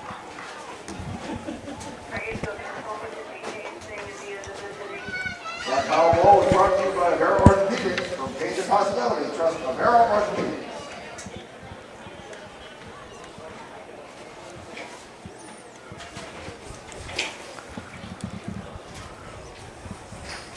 Pitch down.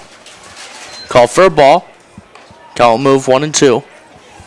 DePorter has missed up high quite a bit. His control has been a little bit questionable up high above the strike zone today. Pitch down. Called strike 3, looking. It was the same pitch, just moved down a little bit, so it caught the top of that strike zone, and this time the umpire was a little bit more lenient on it. All he had to do was the catcher had to frame it up a little bit better, and he was able to get the out. Ty Farwell, the catcher up, made a big play back in the 4th inning. Pitch down. Call for a ball into the dirt.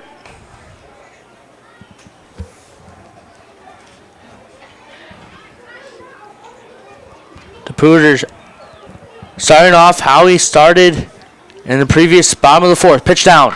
High fly ball to right field. That has enough over it, and it's over the wall. That will make it a 3-4 game as Farwell hits a deep fly ball to right field, tracks over the wall into the parking lot. Maybe into the batting cage with how many holes it has in right field. Beautiful set of hitting there from Farwell. You could see he got up and over that pitch, and once you saw him make contact with it, you knew it was going down, and you knew it was getting out of the park. He has one of the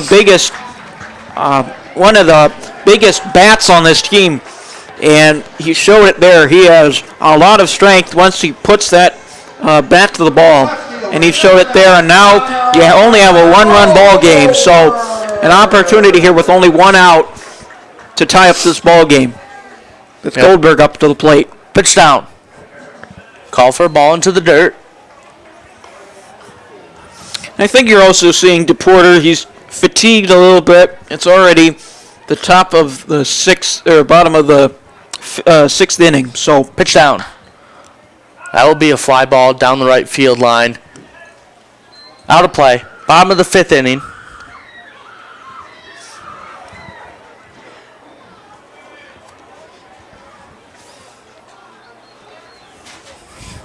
Count 1-1, 1 out. Pooter sets. Leg kick and deals. Ball into the dirt once again. 4-2. That's one thing. When he's missed short, it's been quite short. It's often bounced right by the plate and then skipped right into the catcher's glove. Pitch down. That will be a high fly ball. Hit to the right center field gap. Center fielder makes the catch under it. Towards the right center field gap, and Downing retires Goldberg. And now with 2 outs, we move. Nope, we still got 1 more out left. To Landon Meyer. Wearing number 24. Reached on a double in his first at bat, and then reached on a single in his second. 2 for 2 on the day. Pitch down. Fly ball down the left field line. That will stay in foul territory, but the left fielder in Cozens can't make it. He was close, but didn't get enough jump on it to be able to track it right by that wall in foul territory.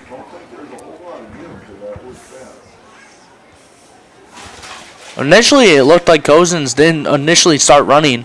He didn't. Could have easily gotten there if he initially started running. Pitch down. Call for a ball. Myers had a stellar game so far. 2 hits and 2 RBIs. Possibly looking for a home run here, maybe a triple to keep his cycle chances up there. Pitch down to Meyer. That's a line drive to the right center field gap. That gets down for a single. And Meyer's going to round first. He's going to make it into second sliding.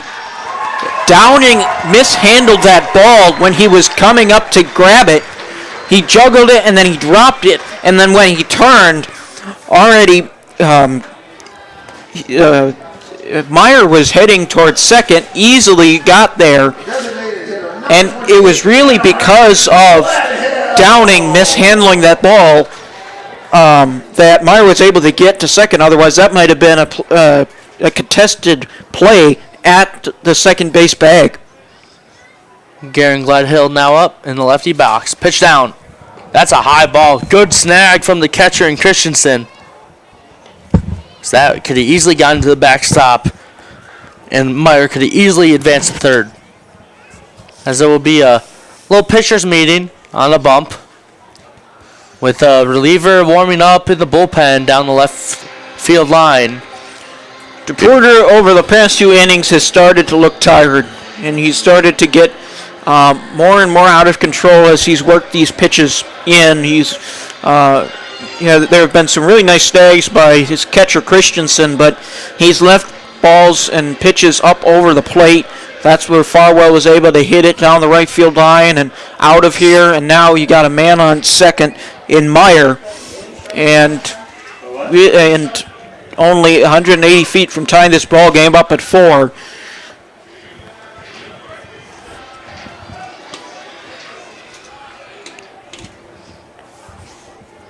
DePuter sets, leg kick of deals. Swing and miss, got it by Gledhill. High four-seam fastball right there for you. You could tell Gledhill was not expecting that high and that fast of a pitch in this 1-0 count. Runner runs and Meyer. Play down at third. No play as Meyer easily steals third base.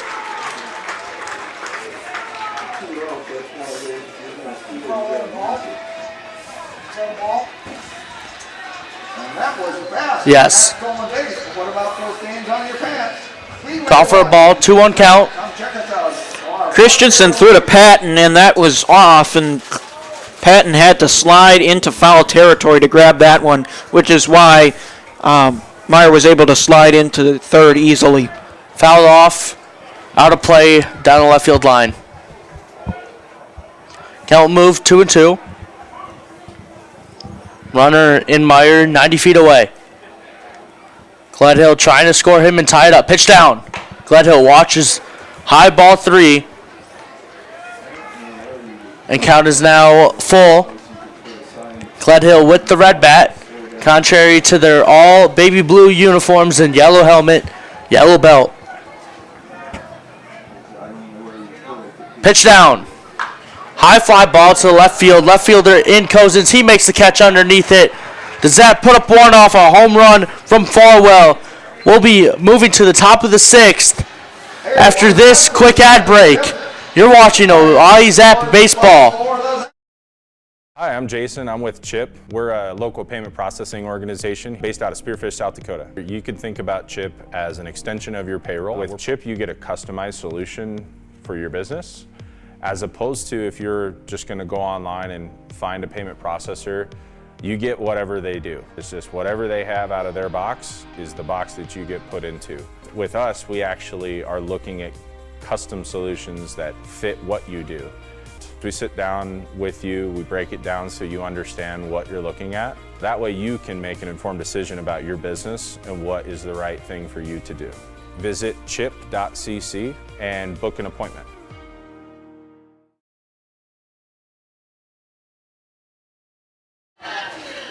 Back for the top of the 6th as we put the scoreboard back on. Zap almost tie it up. Still trail 4-3. Eli Vaughn still on the bump as he tries to shut down. Got into some danger. Gave up a run. Wasn't earned as it was charged in error.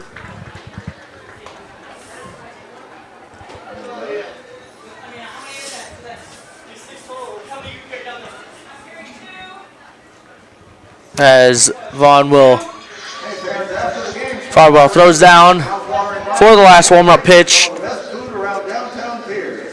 Well, how many times have we said the Zap have had so many missed opportunities, not just today, but yesterday as well. They've had many missed opportunities to tie up or win the East ball games, and they've left runners stranded on either he had the bases loaded earlier this game or the third base just this past inning. Pitch down to Wardle, called for a ball, low and away.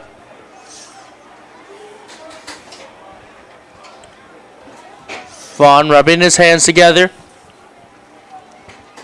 Comes to leg kick of deals.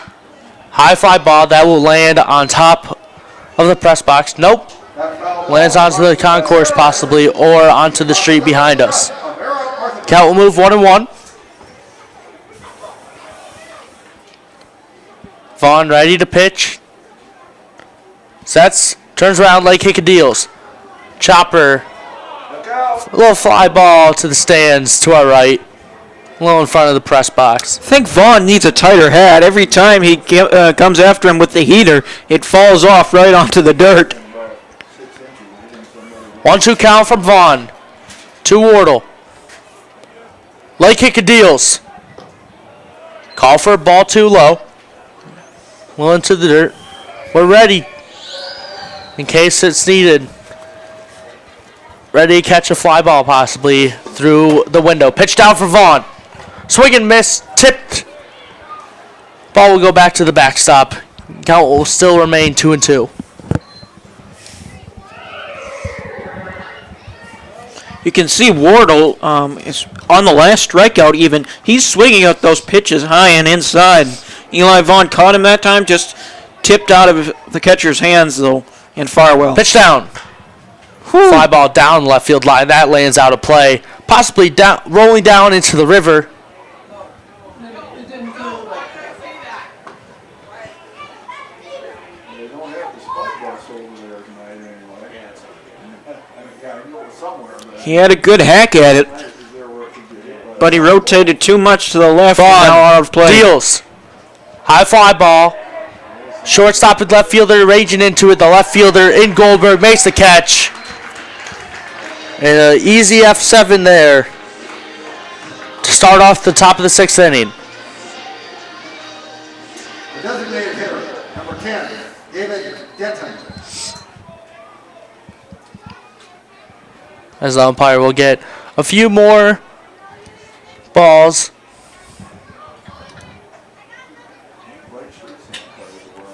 Pitch down. Swing and miss. Got him on an off speed. Den was a little bit early on that one. Denton, 2 runs on 1 hit and a walk.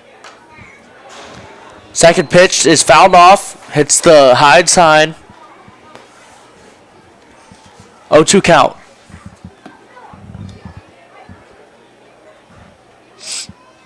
Vaughn. Sets. Turns around. Leg kick and deals. High for ball 1. A little bit of a waste pitch. Maybe trying to get Den to swing at the high cheese. 1-2 count. 1 out. Vaughn sets. Leg kick and deals. Fly ball down the left field line out of play. As a few kids will chase that. One of them gets to it. Count will remain 1-2. Vaughn sets. Leg kick and deals. Ground ball. to the shortstop at Taylor. He dives, can't get to it, as that will be an easy single for Denton. He overcommitted to the play because when he slid in, the ball went right between his legs and his arms, and then so it popped out right as he was turning to twist and throw the ball to no avail, and he just kind of stood there looking dejected. And now we have a runner aboard with one out. Vaughn, leg kick of deals. Swing and miss against Wilcox.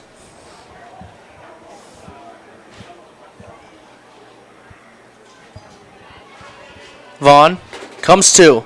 Looks at the runner at first. And Denton. Pickoff attempt. Denton's back safe. Ball gets thrown back to Vaughn. No hidden ball tricks here in game 2 in Pierre, South Dakota. Vaughn sets leg kick of deals. High fly ball. Will that stay in play? It does not. That drifts off into the stands for strike 2. Had to lean over the counter table to try and see that one. Run on first, one out, 0-2 count. Vaughn comes to. Stays on the batter, leg kick of deals.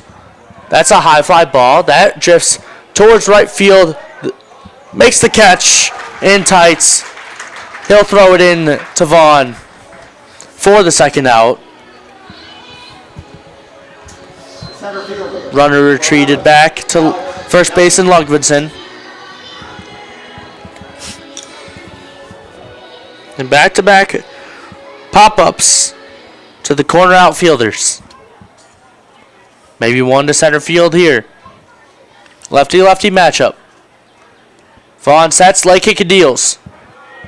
Called for strike 1.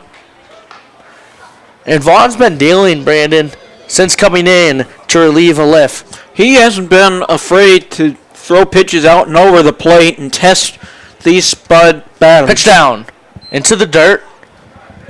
Denton will not advance.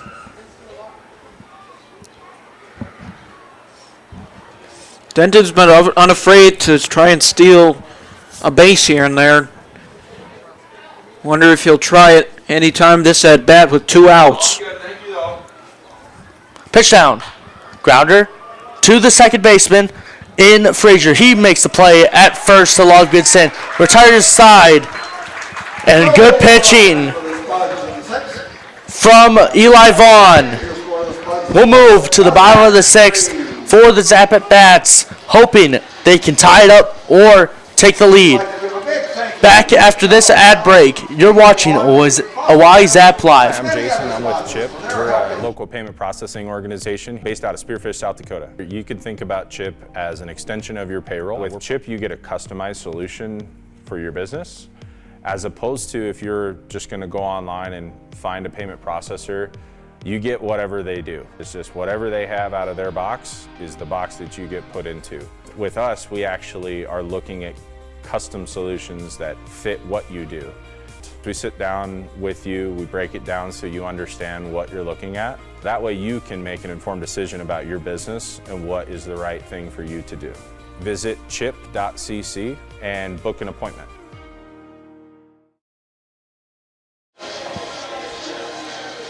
Back for the bottom of the 6th as the Oahe Zap trail the Spuds 4-3. It was 4-2, and then thanks to Ty Farwell, who homered to right field in the previous inning to make it to a 1-run deficit. Leading off will be Blake Imhoff, currently 0-2 today.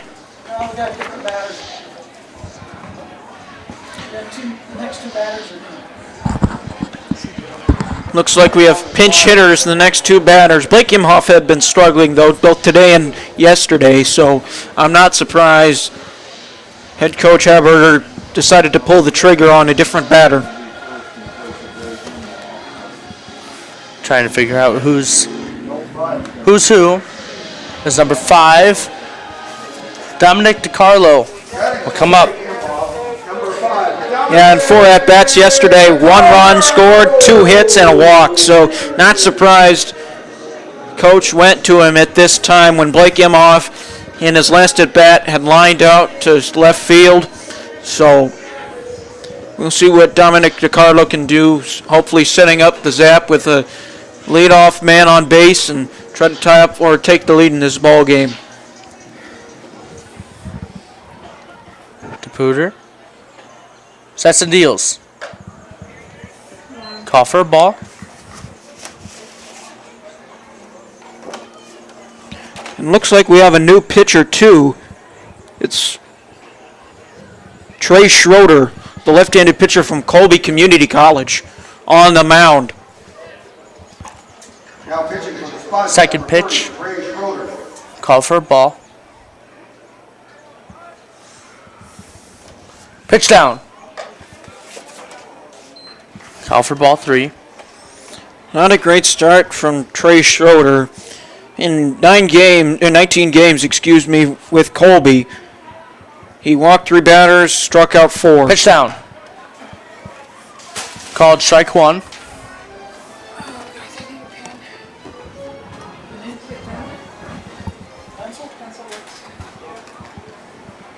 Schroeder comes to leg kick of deals. High for ball 4. And DiCarlo coming in, immediately walking. When your books are a mess and your taxes cause stress, trust Eagle Consulting. They're simply the best. Batting for Quentin Teague, number 21. Ethan Pitcher.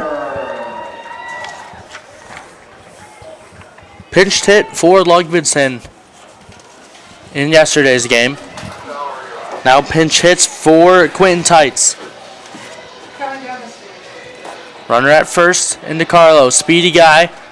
May steal towards second as time is called as a ball moved over behind the umpire. Ethan Pitcher, a freshman from Redlands Community College. Yesterday you were talking about pinch hitting. In that one at bat, he grounded out. So with the man on first, Dominic DiCarlo. We'll see how he can do trying to get the Zap back into this ball game and tie it up or take the lead. Schroeder sets, leg kick of deals. Swing and a miss. He blew it by him too. Could tell pitcher wasn't ready for the heater and Schroeder gave it to him. DiCarlo takes his 2-step lead at first. Leg kick of deals.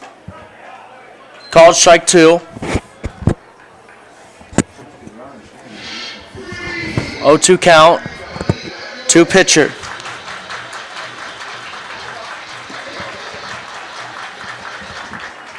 Schroeder sets. Leg kick of deals. Swing and miss. Got it by pitcher. For a strikeout. And the Zap, not as many strikeouts so far, but a decent amount in 4 through 5 1/3.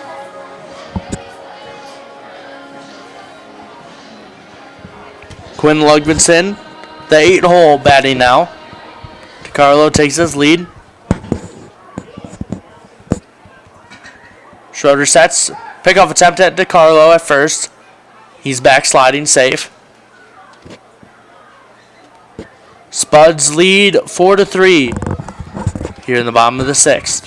They won yesterday 8-5 over the Zap. Zap trying to send it to a rubber match tomorrow. Leg kick of deals. Call for a ball. 1-0 count to Lugvinson. Cy Taylor on deck. Schroeder.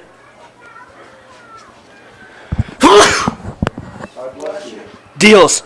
Swing and miss. Got it by Lugvinson. I could feel that sneeze coming. Didn't know when it was going to happen. 1-1 count. Schroeder sets. Leg kick deals. DiCarlo runs. Ball into the dirt. No throw. Easy steal there from DiCarlo. That was a fast stolen base, but what about those games on your cans? Speedway Laundry can fix that. Come check us out at our Fort Pierre location. DiCarlo takes his lead at second.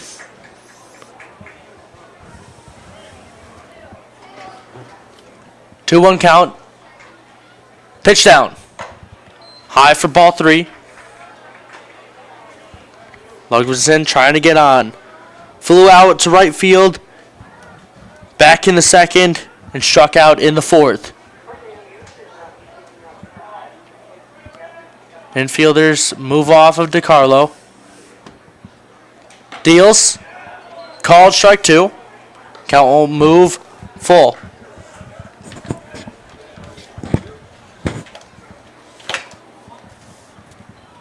Full count. DiCarlo takes his lead at second. Single into the outfield can definitely score DiCarlo. Schroeder sets and deals. That's a fly ball. Too shallow right field. The second baseman in Wilcox, he'll make the catch. Retires Ludwigson, and now Cy Taylor coming up. The shortstop, number 8, Cy Taylor.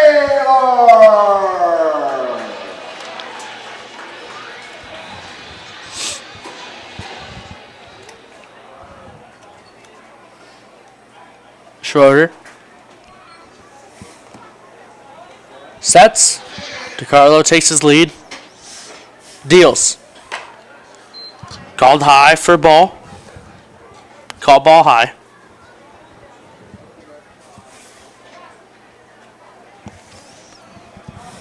One on count to Taylor. DiCarlo takes his lead. Spuds lead 4-3. Pitch down. Called strike. 1-1 count to Taylor. Taylor reached on a walk yesterday. Flew out to first and then struck out looking in the 8th inning yesterday. Pitch down. Ball outside. The catcher and Christensen almost fell over. Would have been an easy advancement from DiCarlo. 2-1 count, 2 outs. DiCarlo takes his lead. Cy Taylor struck out looking back in the 3rd and grounded out to second. Pitch down. Called for a strike outside. Grounded out to shortstop, back in the 4th. DiCarlo takes his lead. 2-2 count. Cy Taylor, right-hander's batter's box. Righty-lefty matchup. Schroeder sets. Leg kick and deals. That's a ground ball to the second baseman in Wilcox. He'll make the play throwing over to first in McCarville. That retires the Zap, and Brandon will take over in the top of the 7th, in the 7th inning for me. But first, we'll send it to a quick ad break. You're watching Oahe Zap Live. Hi, I'm Jason. I'm with Chip. We're a local payment processing organization based out of Spearfish, South Dakota. You could think about Chip as an extension of your payroll. With Chip, you get a customized solution for your business, as opposed to if you're just going to go online and find a payment processor, you get whatever they do. It's just whatever they have out of their box is the box that you get put into. With us, we actually are looking at custom solutions that fit what you do. We sit down with you, we break it down so you understand what you're looking at. That way you can make an informed decision about your business and what is the right thing for you to do. Visit chip.cc and book an appointment.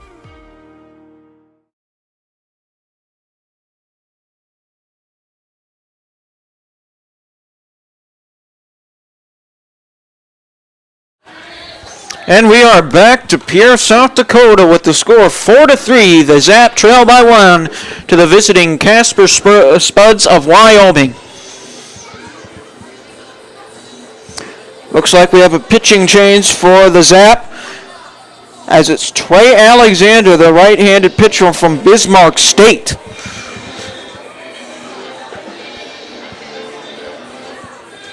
Looking to take over and keep this a one-run game. as Eli Vaughn took over and only allowed one run before retiring the last two batters of the bottom of the fifth, or top of the fifth, excuse me. As Cale McCarville, the first baseman, will come up to the plate.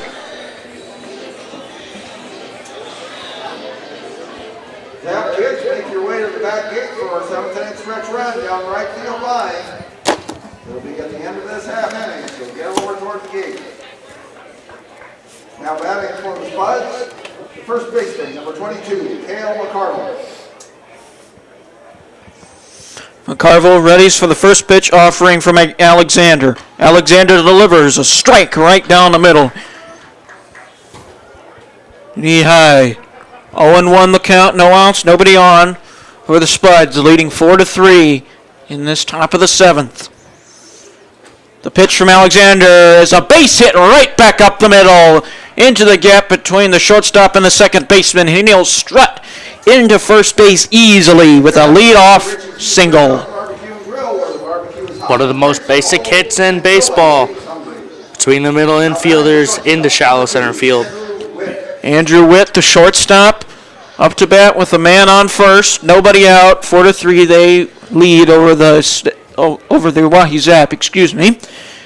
Alexander delivers a bunt. Third baseman has it. He'll throw to first. To Ludvigsen, gets one. But McCarville will go to second. Now with one out in the top of the seventh inning. Trying to extend the lead is the Casper Spuds. As Cal Cozens, the left fielder, with a man in scoring position in McCarville. Alexander delivers. Strike on the outside part of the plate. 0-1 the count. One out. Zap trail by one. McCarville takes a decent lead from second. Alexander looks back to him. Now the pitch. Down low and in the dirt. Scooped up. And thrown back to Alexander.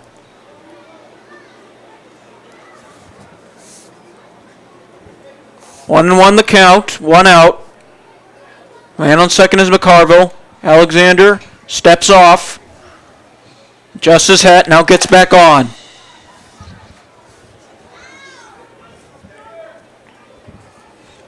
Cosens readies.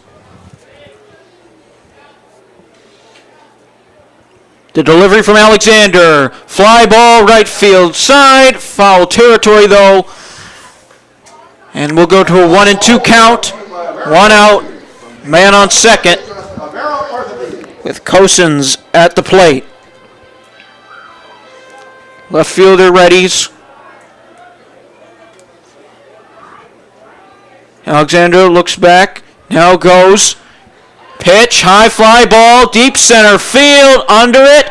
And the throw coming in will be cut off at third by Farwell. And no advancement from McCarville, as we now have two outs in the top of the seventh inning. With the beer batter, Addison Patton, the third baseman, coming up to the plate.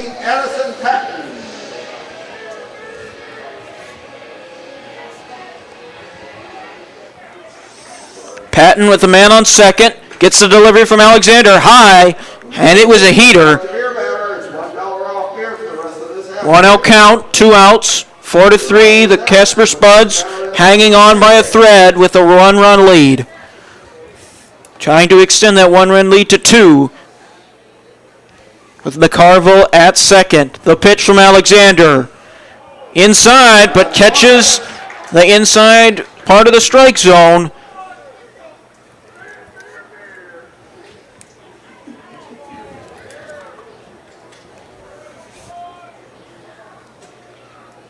0-1. The pitch down low. Two outs in the top of the seventh. McCarville at second. Alexander looks at the man, then throws. And it's a strike. 1 ball and 2 strikes.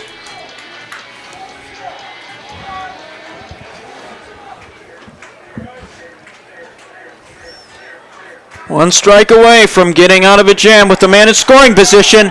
And a ball low. Evens up the count at 2 apiece with 2 outs in the top of the 7th inning with a man on second base in McCarville.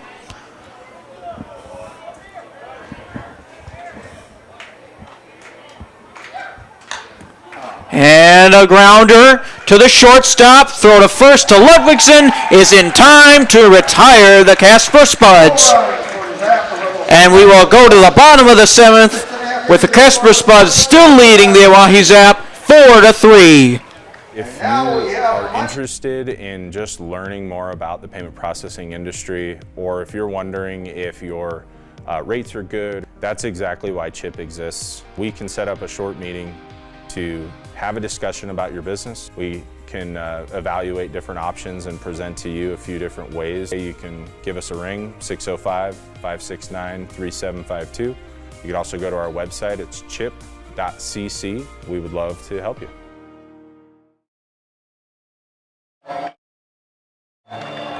And we are back in Pierre, South Dakota with Take Me Out to the Ball Game.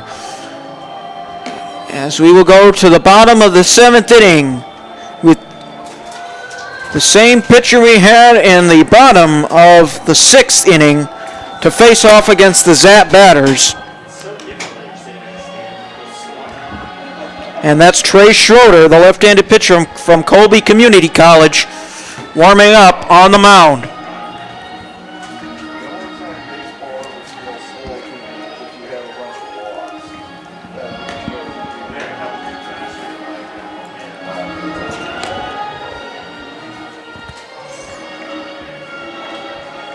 Zap have left multiple runners on base. They had bases loaded in the bottom of the 3rd inning, but couldn't cash in other than 1 run. Had a man on 3rd, couldn't cash in. That was in the bottom of the 5th inning.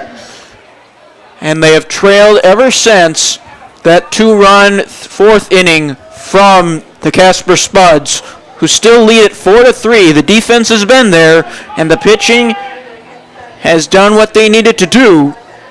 But now it's up to the Zap bats and their offense to get the job done and finish the deal as Mason Melton, the designated hitter, up to bat. Nobody on, nobody out. In the bottom of the 7th inning, Zap trailing by 1. Schroeder kicks and deals. That's down low. 1-0 the count.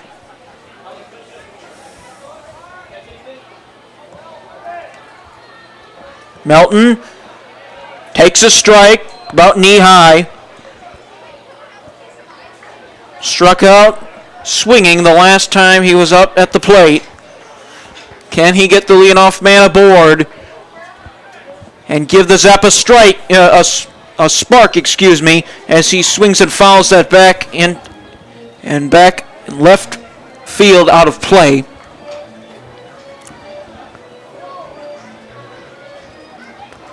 He readies for the 1-2 offering from Schroeder. Nobody on. Zap still trailing by 1. The pitch. Swinging a grounder. 3rd base side, but foul. McCarville, the first baseman, catches it and throws it back to Schroeder. It will stay at 1-2. No outs. Nobody on. In the bottom of the 7th. Zap running out of chances to tie up this ball game. Melton readies. Schroeder gets the sign and deals. Swing and a miss at the high fastball. And Mason Melton has gone on strikes. And that will be the first out of this bottom of the 7th inning. As Ty Farwell will come up to the plate the only Zap batter to hit a home run this year, and it came at a crucial time to tighten the Spuds lead from 2-1 with the homer to right field. The pitch, swing and a grounder into right field, and it will be a base hit as there was not a throw from the second baseman on the play. And that will get Ty Farwell aboard with 1 out, as Wilcox could not corral the grounder from Farwell. 14, Briggs Richard. Briggs Richard up to the plate.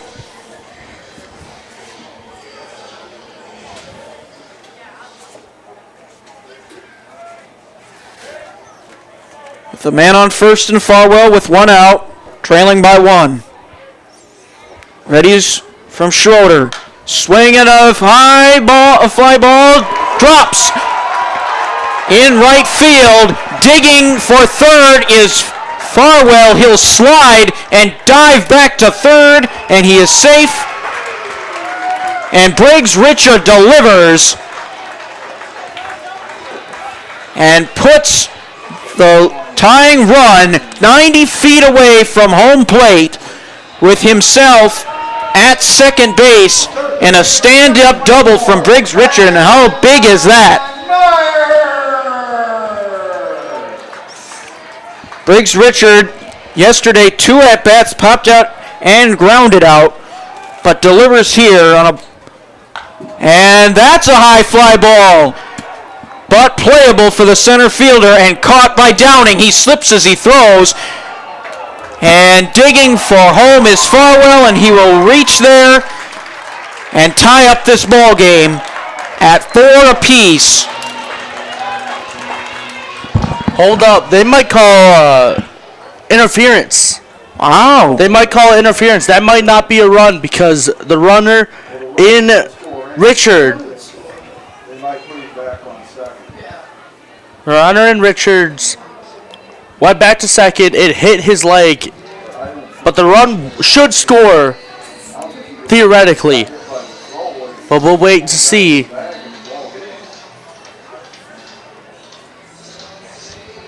Wait to see what the umpires decide. Because if it's off of a hit, the runner gets called out. But it was a throw. They're gonna call him out. And now there will be a meeting. Can't call him out. We can call him out. And send him back to second. And now Coach can call him out because Coach Haberger having a chat with the umpire.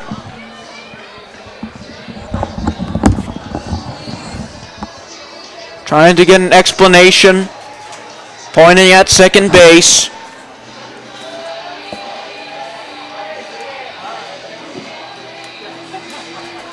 Nevertheless, the game is tied up at 4. As we will head to the top of the 8th, and Nick Bennett will be back on for the play-by-play. I want to wait. We'll wait for the umpire's decision, though, as he talks with Coach Haberger and his assistant, trying to sort out matters as the Zap outfield gets ready to come back on with a tie ball game.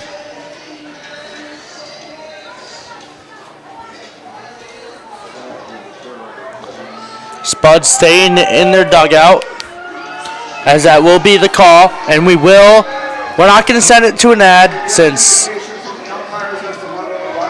never mind. I'm going to send it to a quick ad break. Our number one goal is to educate you. Did you know that this is how the payment processing industry works? There's a cost from the card brands nobody can change. There's junk fees that sound like they fit. Having a custom fit solution is another reason people move to Chip. Visit chip.cc and book an appointment.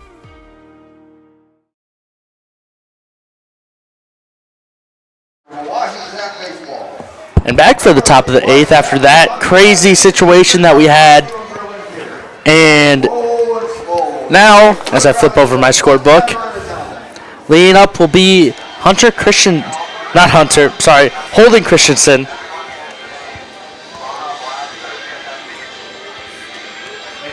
Yeah. You reminded me of Lawrence quarterback Hunter Carlson that I had the privilege of calling last year. Two similar names, not the same, but similar enough. Holden will come up, Pat. Now it's a tie game, anyone's ball game, as the Spuds try to take this first series against the Zap in this season. As Farwell will throw down the second. You see Trey Alexander back on the mound, and it was a good job by the Zap Bats to at least tie up this ball game. They had their troubles and their fair share of slumps over the past few innings, and then yesterday especially, they just went completely cold. Today they answered the bell, and now we find ourselves in a really tight ball game. First pitch from Alexander. Watches ball one.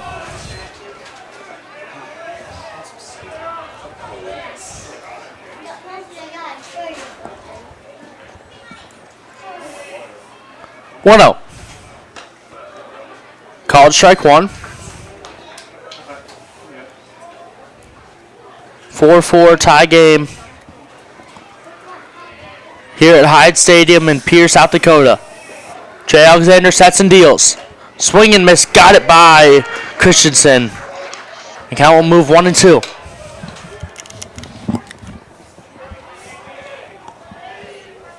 As it's becoming eclipsed with shade, the field at Hyde Stadium. Pitch from Alexander. Low into the dirt, moves to the backstop. As the Zap will run to gather that. 2-2 count. Christensen line to first base, Hit a single, one around to score. Then ground out to short, pitch down. Pitch outside, low and away. Count move full. Yeah, ground out to short in his last at bat in the 5th inning. Alexander sets, lay kick and deals. That's a fly ball that will be out of play. Out of the stadium, possibly. Should be, since it did not hit our press box.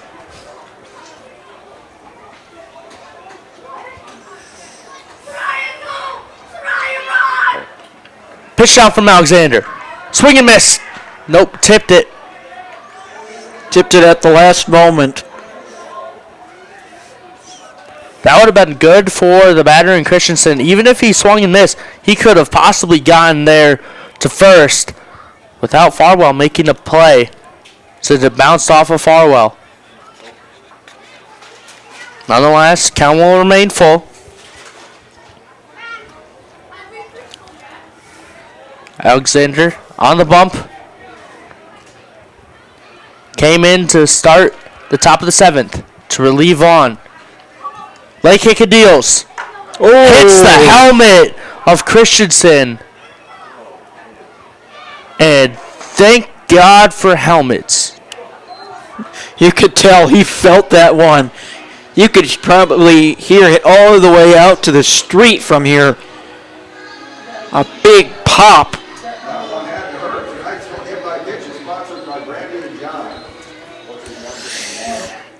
Whew. You could tell that one was a heater and got away from Alexander. Batting for Drew Wardell, number 1, Carter Patak. Carter Patak. Replacing Wardle. Has a couple of hit-by pitches in this game. There's what's the talk between umpires going on. Just making sure that Christensen is good. Gives the okay. And we will resume play.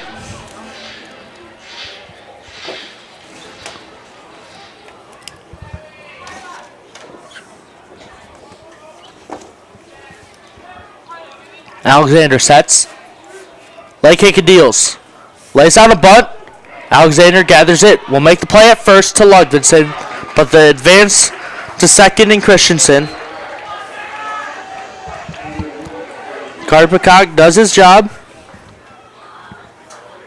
Designated hitter, number 10, David Denton. By the way, Trying to help. I mean, well, all got to pull together. Alexander checks the runner, deals. Ball gets past the catcher and Farwell. Christensen will easily advance to third. And a lot of misplays from both teams on the wild pitches. Trey Alexander, just like last inning, is trying to work out of a jam with the runner in scoring position. This time not on second, but now on third after the wild pitch. Needs to be careful. Alexander sets and deals. Ball too low.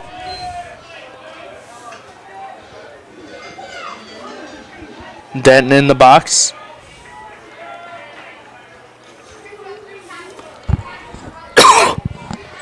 Pitch down. Call for strike on the outside. Runner 90 feet away, all infield on the grass, as they try to limit a possible lead change. Pitch down.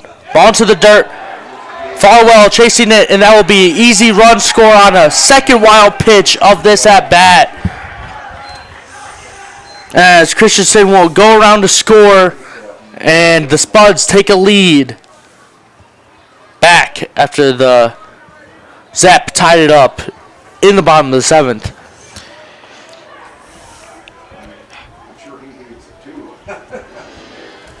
Alexander has had two pitches really that have gotten away from him. And maybe it's fatigue, maybe it's just the pressure of the moment.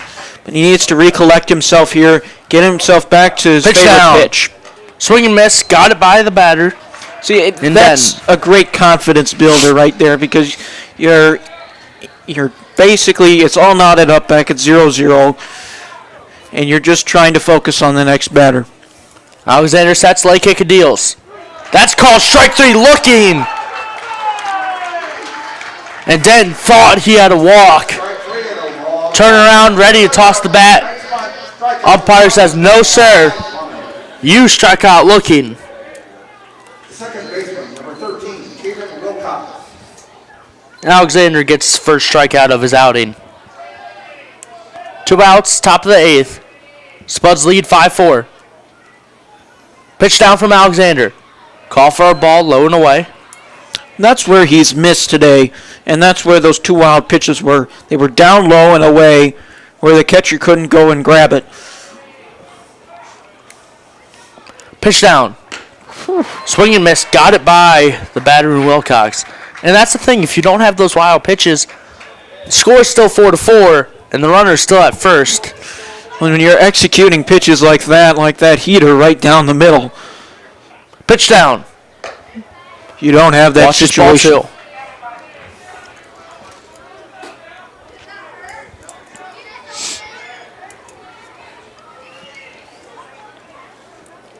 Alexander comes to. Leg kick and deals. Fly ball. Out of play down the right field line. Maybe some kids will chase that if that's still in the park.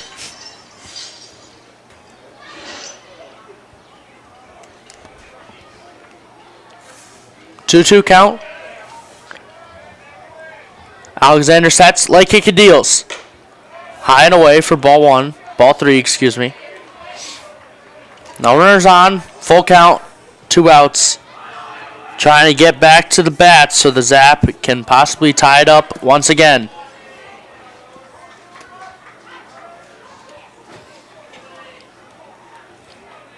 Alexander, leg kick and deals. High pop up, out of play.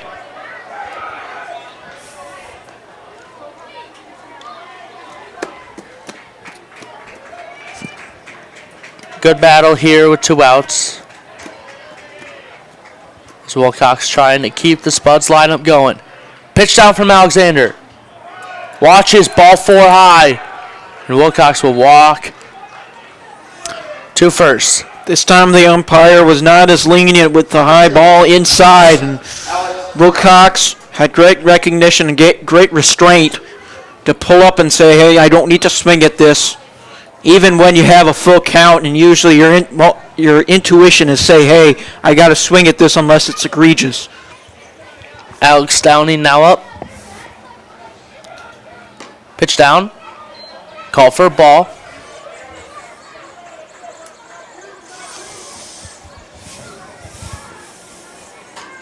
Downing trying to keep this lineup going.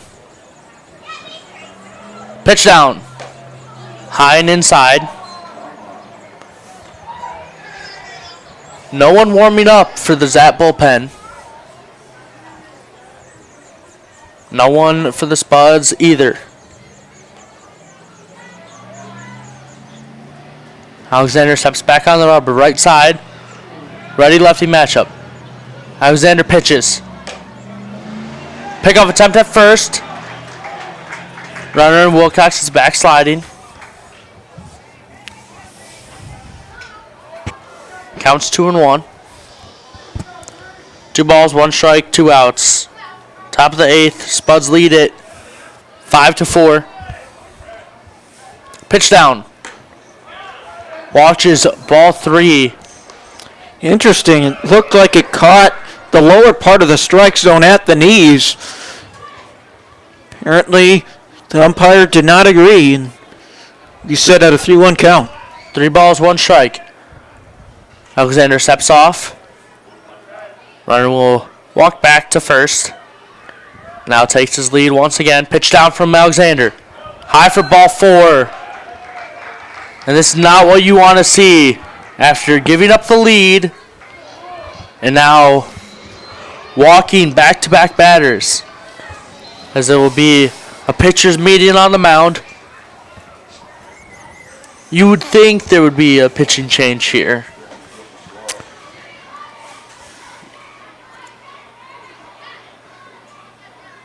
And it does seem so.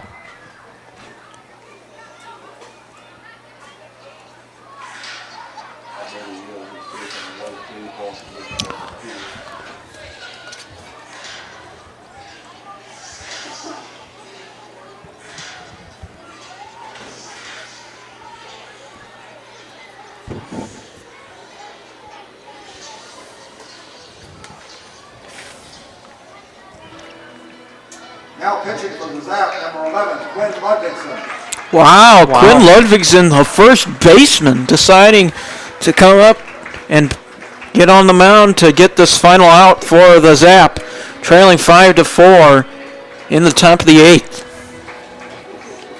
Interesting decision by Coach Heberger.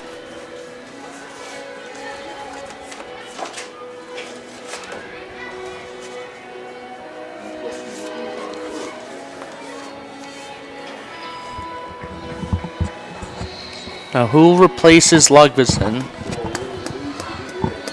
at first?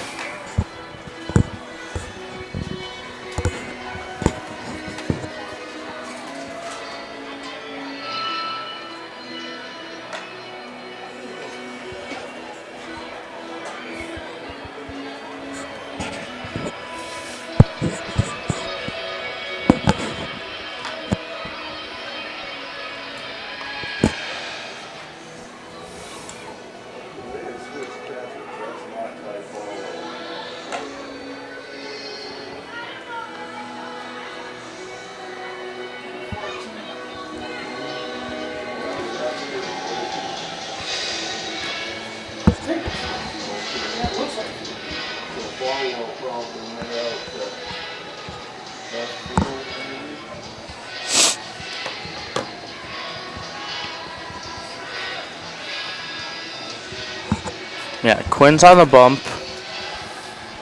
Trying to see who's replacing him at first.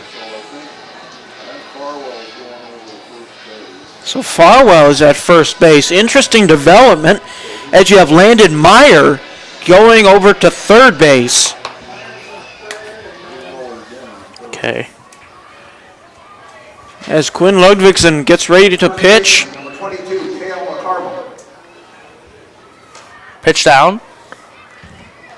Ball outside. Almost another wild pitch there. Good stop. The only game changer is Richard, the catcher, and Wilson in left. But that doesn't mean it's right. Pitch down. Check swing. Called strike. Umpire in the field says he went. And it does look like there's a 4 at the catcher spot. Pitch down. Swing and miss. 1-2.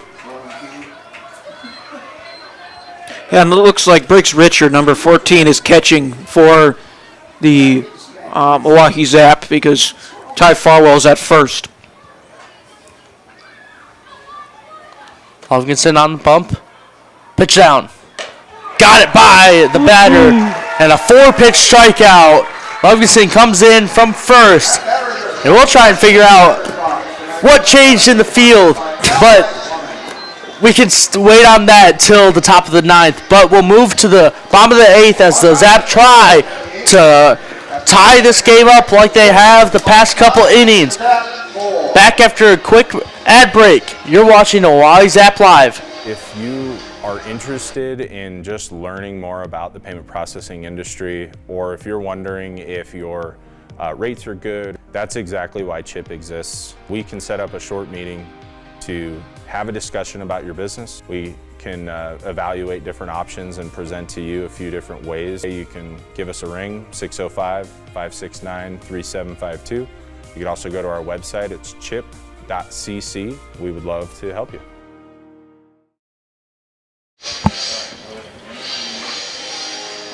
As we move to the bottom of the 8th, you're watching Oahe Zap Baseball as we try and figure out what may have inspired changes. So Carville struck out to end that 8th inning. Well, and it looks like we have a new pitcher for the Spuds. The right-handed pitcher out of Nelson University, Matt Ramos. Now pitching for the Spuds, number 20, Matt Rummel. Thanks, guys.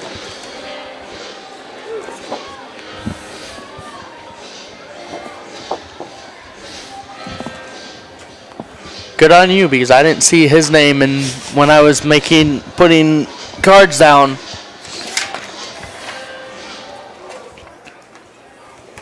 Oh yeah, there it is, Matt Ramos. Out of Nelson University, a teammate of my roommate and Eli Vaughn. Yeah. And a couple players on the Zap. Gladhill to lead off. Ramos sets the deals. Call for a ball low.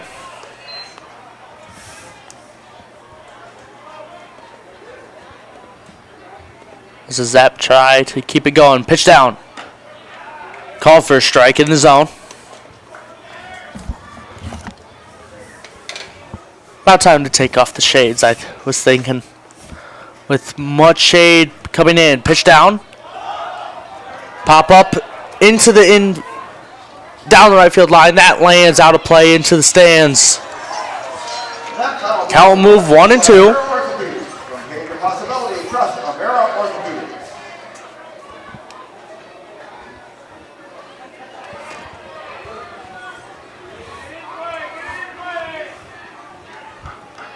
Ramos sets.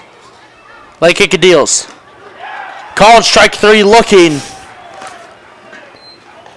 Goethals had no option there but to just sit and watch as it was on the outside, but just caught the corner.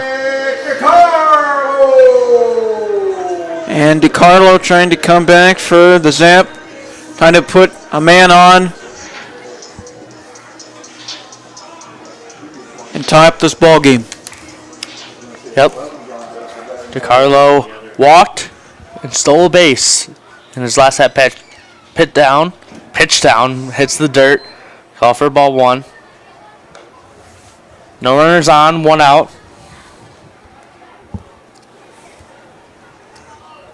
DeCarlo pitched hit for Blake Imhoff. Back in the 6th inning. Pitch down. That's a ground ball to the shortstop in Witt. He throws over to first, makes the second out. Retires DeCarlo on a routine 6-3. The right fielder, number 21, Ethan Pitcher. Ethan Pitcher hands DeCarlo's bat to a young kid. He will run it back to the Zap dugout. Struck out swinging his last time at bat.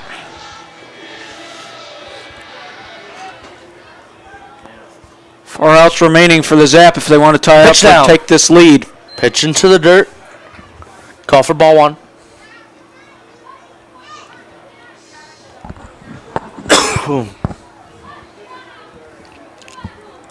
Pitch down from Ramos. Called strike 2. Strike 1. 1-1 count, 2 outs. Here in Pierce, South Dakota. Home of the Oahe Zap at Hyde Stadium. Ramos sets, leg kick and deals. Swing and miss, got it by pitcher.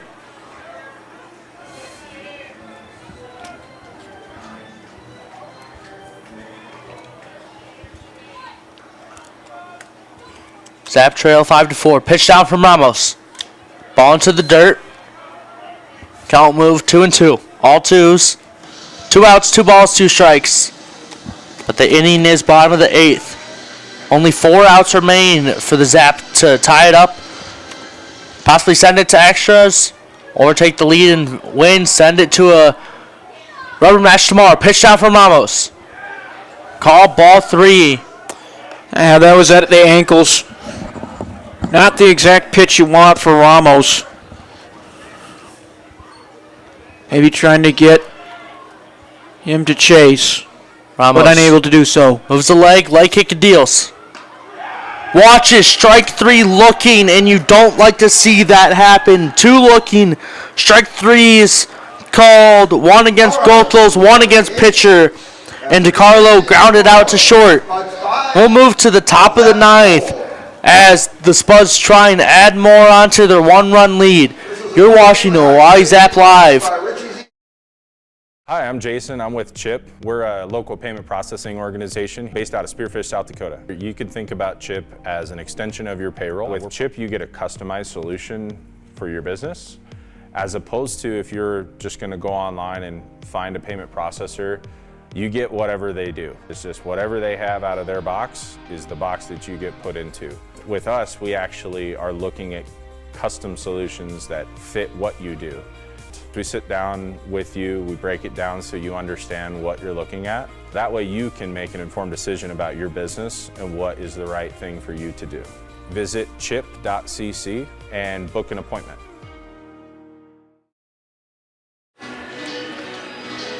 It's the last possible inning as of now for anything to happen, as the Zap could possibly tie it up or win it all in the bottom of the 9th. Nonetheless, it's the last 3 outs for the Spuds in regulation. And looks like we have a new pitcher on the mound for the Zap.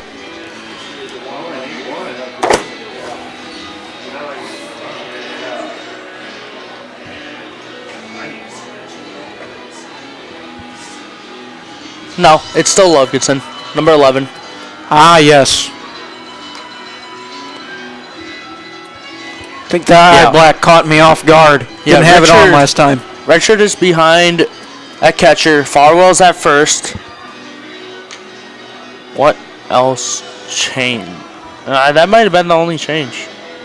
And then obviously Lovegoodson on the bump. Struck out.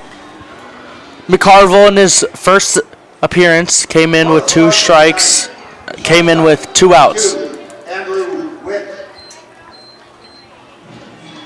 As Andrew Witt will come up. Has reached on a hit by pitch. Back in the 3rd. A double in the 5th. 2 for 4 on the day. Lovegoodson sets. Moves the glove down and fires. Foul tip. Back to the Backstop netting. 4 strike 1.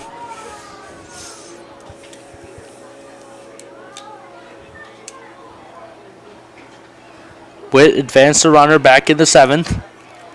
Top of the 9th here, no outs. Pitch down. Called strike 2. Lugmanson only faced 1 batter. This is the 2nd, but so far so good. Through 1 2/3 of a batter. Pitch down. Grounder down the first base line. That will stay in foul territory. Count will remain 0-2.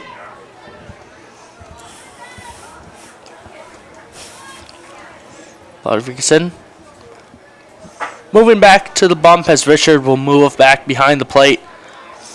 Tosses a patch of dirt into the grass.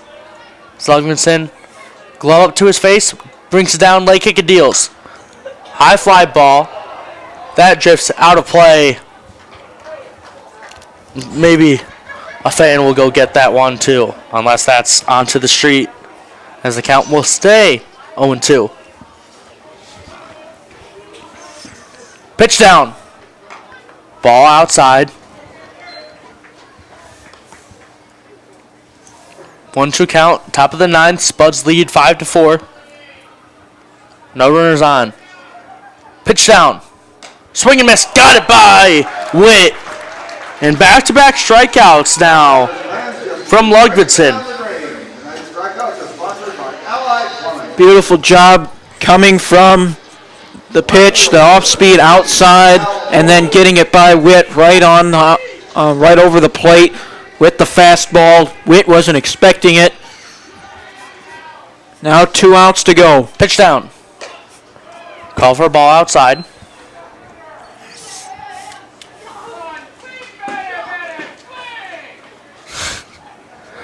Batter calls time after fan was saying swing, batter, batter, swing.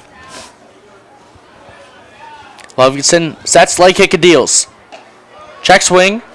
Umpire says no, he did not go. He pulled back just at the last second. He was tempted, and then he immediately yanked the back.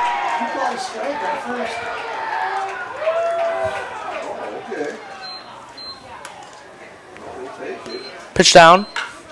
Grounder to the third baseman. Stumbles, gets past him, gets past the shortstop too. That'll be an infield single. Landon Meyer again. Yep. That will be Number 14, Addison Patton. called to an E5 once again.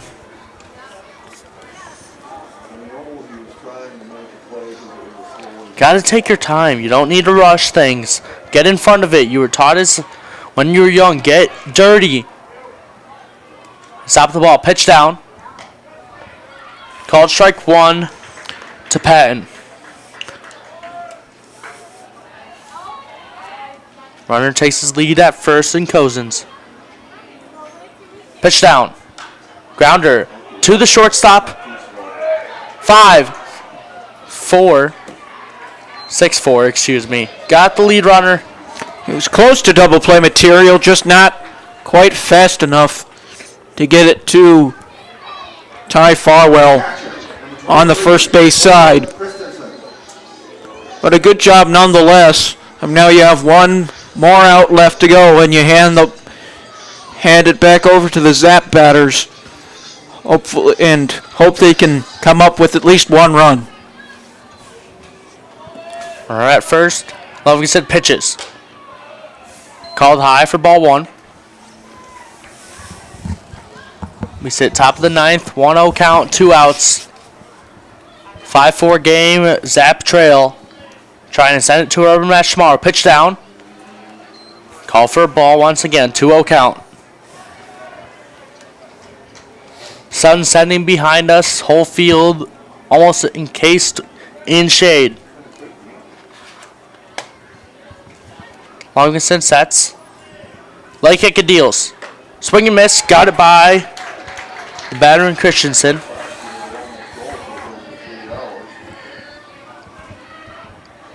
Christensen, the catcher for the Spuds. Christensen came up and came down low on it like a golf swing. Pitch down. and the pitch went up high. Called strike 2. And that time he was tempted to swing at it, but he thought it would be in the same place. He was a bit more inside. Now we have an even count, 2 balls, 2 strikes. Christensen hit by a pitch and came around to score off of some wild pitches. Back in the previous inning, pitch down, grounder to Ludvigsen, and he catches it once again. That's Farwell this time. Farwell. But 2 lineouts to first base from Christensen. And now we head to the last 3 outs, possibly of the ball game, unless the Zap can tie it up or take the win and send it to a rubber match tomorrow at 5:05 p.m. Central Standard Time. Back to another ad, possibly the last one of the game. You're watching Oahe Zap Baseball. If you are interested in just learning more about the payment processing industry, or if you're wondering if your rates are good, that's exactly why CHIP exists. We can set up a short meeting to have a discussion about your business. We can evaluate different options and present to you a few different ways. You can give us a ring, 605-569-3752. You can also go to our website, it's chip.cc. We would love to help you.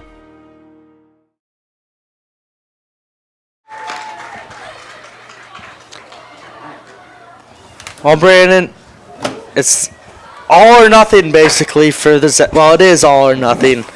What could they do to cross the plate and possibly win this game or at least tie it up? Well, you got to get ahead in the pitch count against Matt Ramos. He's proved that he can throw some heaters, but when he misses down and away, you've got to take advantage of that. You got to have restraint. Got to take what he gives you.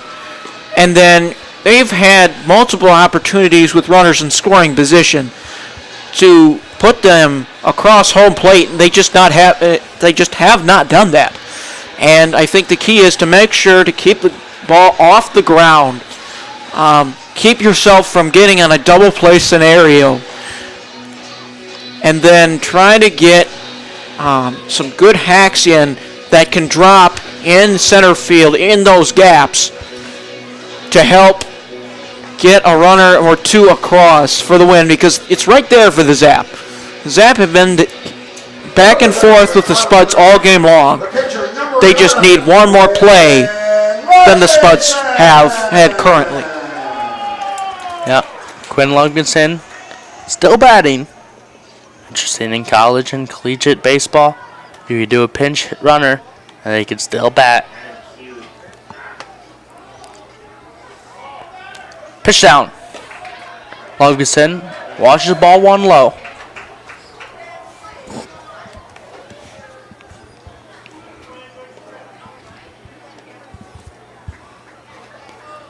Ramos sets, leg kick and deals. Ball 2, high and away. Good job from Quinn being able to watch 2 balls, get ahead of the count, move towards a hitter's count. Ramos, leg kick and deals. Watches, strike 1 low. 2-1 count.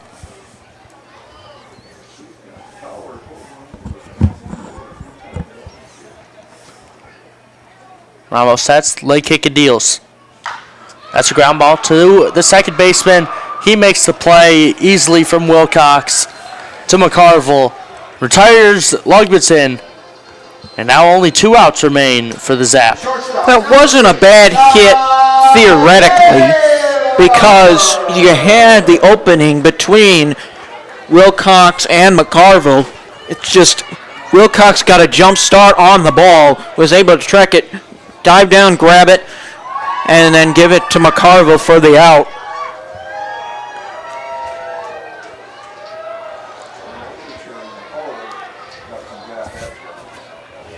Cy Taylor now in the box. Pitch down. He watches strike 1 inside. Cy Taylor 0 for 3 on the day. Watch strike 3 looking back in the third. Ramos sets, leg kick and deals. Taylor watches strike 2. In my opinion, you can't watch 2 strikes. Well, that one I can Especially in the ninth. understand you watching because that was on the inside part of the plate, and that could have been called a ball. The first one was a little bit more debatable. Ramos sets and delivers. Little chopper over into shallow left field. No, he will make the catch. Wow. And what a diving play from Cozens to retire Taylor, and that would have been an easy double if that bounced and went past Cozens, but with that, Cozens has dropped one earlier, and this time he made up with it. He got a jump right on the ball immediately, and that one you could see was chopped, and it immediately started dying in the left center gap. But Cozens got a great drop on it, Pitch made down. the play. grounder in almost by the Zap dugout. Almost took out his own team. 2 strikes away from being another Casper Spuds win. For the series, Ramos delivers. Good take down low. Melton watches ball 1 low and away. 1-1 count. Melton, 2 strikeouts today, 1 looking, 1 swinging. Last one back in the 7th. Pitch down from Ramos. Chopper into foul territory down the third base line. Touches the dugout of the Spuds. And Coach Jamie will hold on to the ball. And now it's the last potential pitch. Last gasp for the Zap trying to tie up this ball game. 2 outs, 1-2 count. Ramos sets and delivers.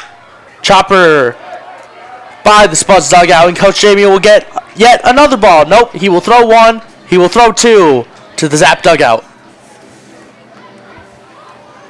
Count remains 1-2. Mason Melton trying to be the hero, or at least continue this 9th inning. Ramos sets, delivers. Chopper hits the press box, almost through the window to our PA guy. That's as close as I've ever had one come through. Count will remain 1-2. 3 straight foul balls. Matt Ramos sets, delivers. That's a ground ball to the third baseman in Patton. He throws over to first, makes the final out, and the Zap lose game 1, 8-5. They lose game 2, 5-4. Closer loss, but we will go in more in depth after this quick ad break, and hopefully I can get final lines for these pitchers. Back after a quick ad break, you're watching Oahe Zap Baseball. If you are interested in just learning more about the payment processing industry, or if you're wondering if your rates are good, that's exactly why CHIP exists. We can set up a short meeting to have a discussion about your business. We can evaluate different options and present to you a few different ways. You can give us a ring, 605-569-3752. You can also go to our website, it's chip.cc. We would love to help you. Our #1 goal is to educate you. Did you know that this is how the payment processing industry works? There's a cost from the card brands nobody can change. There's junk fees that sound like they fit. Having a custom fit solution is another reason people move to CHIP. Visit chip.cc and book an appointment. Help support our guys. Well, the Spuds take the first series against the Zap. The Zap fall 5-4. Brandon, I want your thoughts before I do the final lines for these pitchers as I try to finish it off. Yeah, I mean, it was a similar but closer loss than last night. You had multiple chances. You had the bases loaded with 2 outs after you scored the first run in the bottom of that 3rd inning. And then you immediately ground out, and then you come back, you say, okay, we have a man at 3rd now, and you still can't get him across home plate. It's been errors, it's been mistakes, and those are the things you clean up as the season goes on. They've been winnable games. These teams are very evenly matched. I don't think I can overstate this by saying these teams are battling it out for the first 2 to 3 spots in this Independence League. And we'll be intrigued to see how they come out tomorrow, if they come out with the same energy they came out with yesterday, and if they can continue battling back and hopefully take one from the Spuds. But overall, the pitching was solid. It wasn't spectacular. There were mistakes made. There was Trey Alexander had 2 key wild pitches that allowed the Spuds to score their game-winning run at the end, which really killed the Zap. But in the end, it was the Zap's inefficiencies at the plate that doomed them, and we'll see how they come back tomorrow. But it's early in the season. They've been competitive ball games, and I'm excited to see what they have next. Yeah, as I'm trying to figure out these final lines, we might say it tomorrow. Well, I have the lines right here from the Zap and the Spuds pitchers. Kylan DePorter, 5 innings pitched, allowed 6 runs, or 6 hits on 3 runs, 3 earned runs, 2 walks, and 4 strikeouts. Trey Schroeder, 2 innings pitched, 2 hits, 1 run on those 2 hits. That was an earned run, a walk, and 2 strikeouts. And then Matt Ramos, who finished this game out with 2 innings, scoreless, struck out 2 batters. And then you have for the Zap, Noah Liff, who came in for 3 and the 3rd innings, had 3 runs given up on 4 hits. 3 of those, all 3 of those were earned runs. Walked 3 batters and struck out 3. Then 2 2/3 innings provided by your roommate Eli Vaughn. 2 hits and 1 run off those 2 hits, 1 walk and 2 strikeouts. And then Trey Alexander provided 1 2/3 innings with 1 hit, a run, 2 walks, and a strikeout. And then the last pitcher unexpectedly was Quinn Ludvigsen, who struck out 2 batters and pitched the last 1 1/3 innings. Yep, and with that, we will set it off for the night. Hope everyone has a good night, and traveling safe if you somehow watch this while watching the game live. We will be back here at 5:05 Central Time tomorrow for Game 3.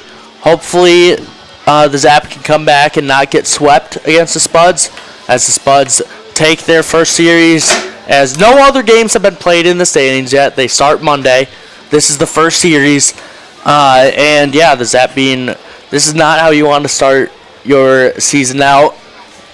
This game was close until a couple wild pitches. So Coach Jamie is talking to his team and will get them in line, and we'll hope that they can come back strong tomorrow against them in Game 3 and hopefully pick up their first win on Sunday, 5:05 Central Time, like I said, and then 6:05 Eastern Standard Time.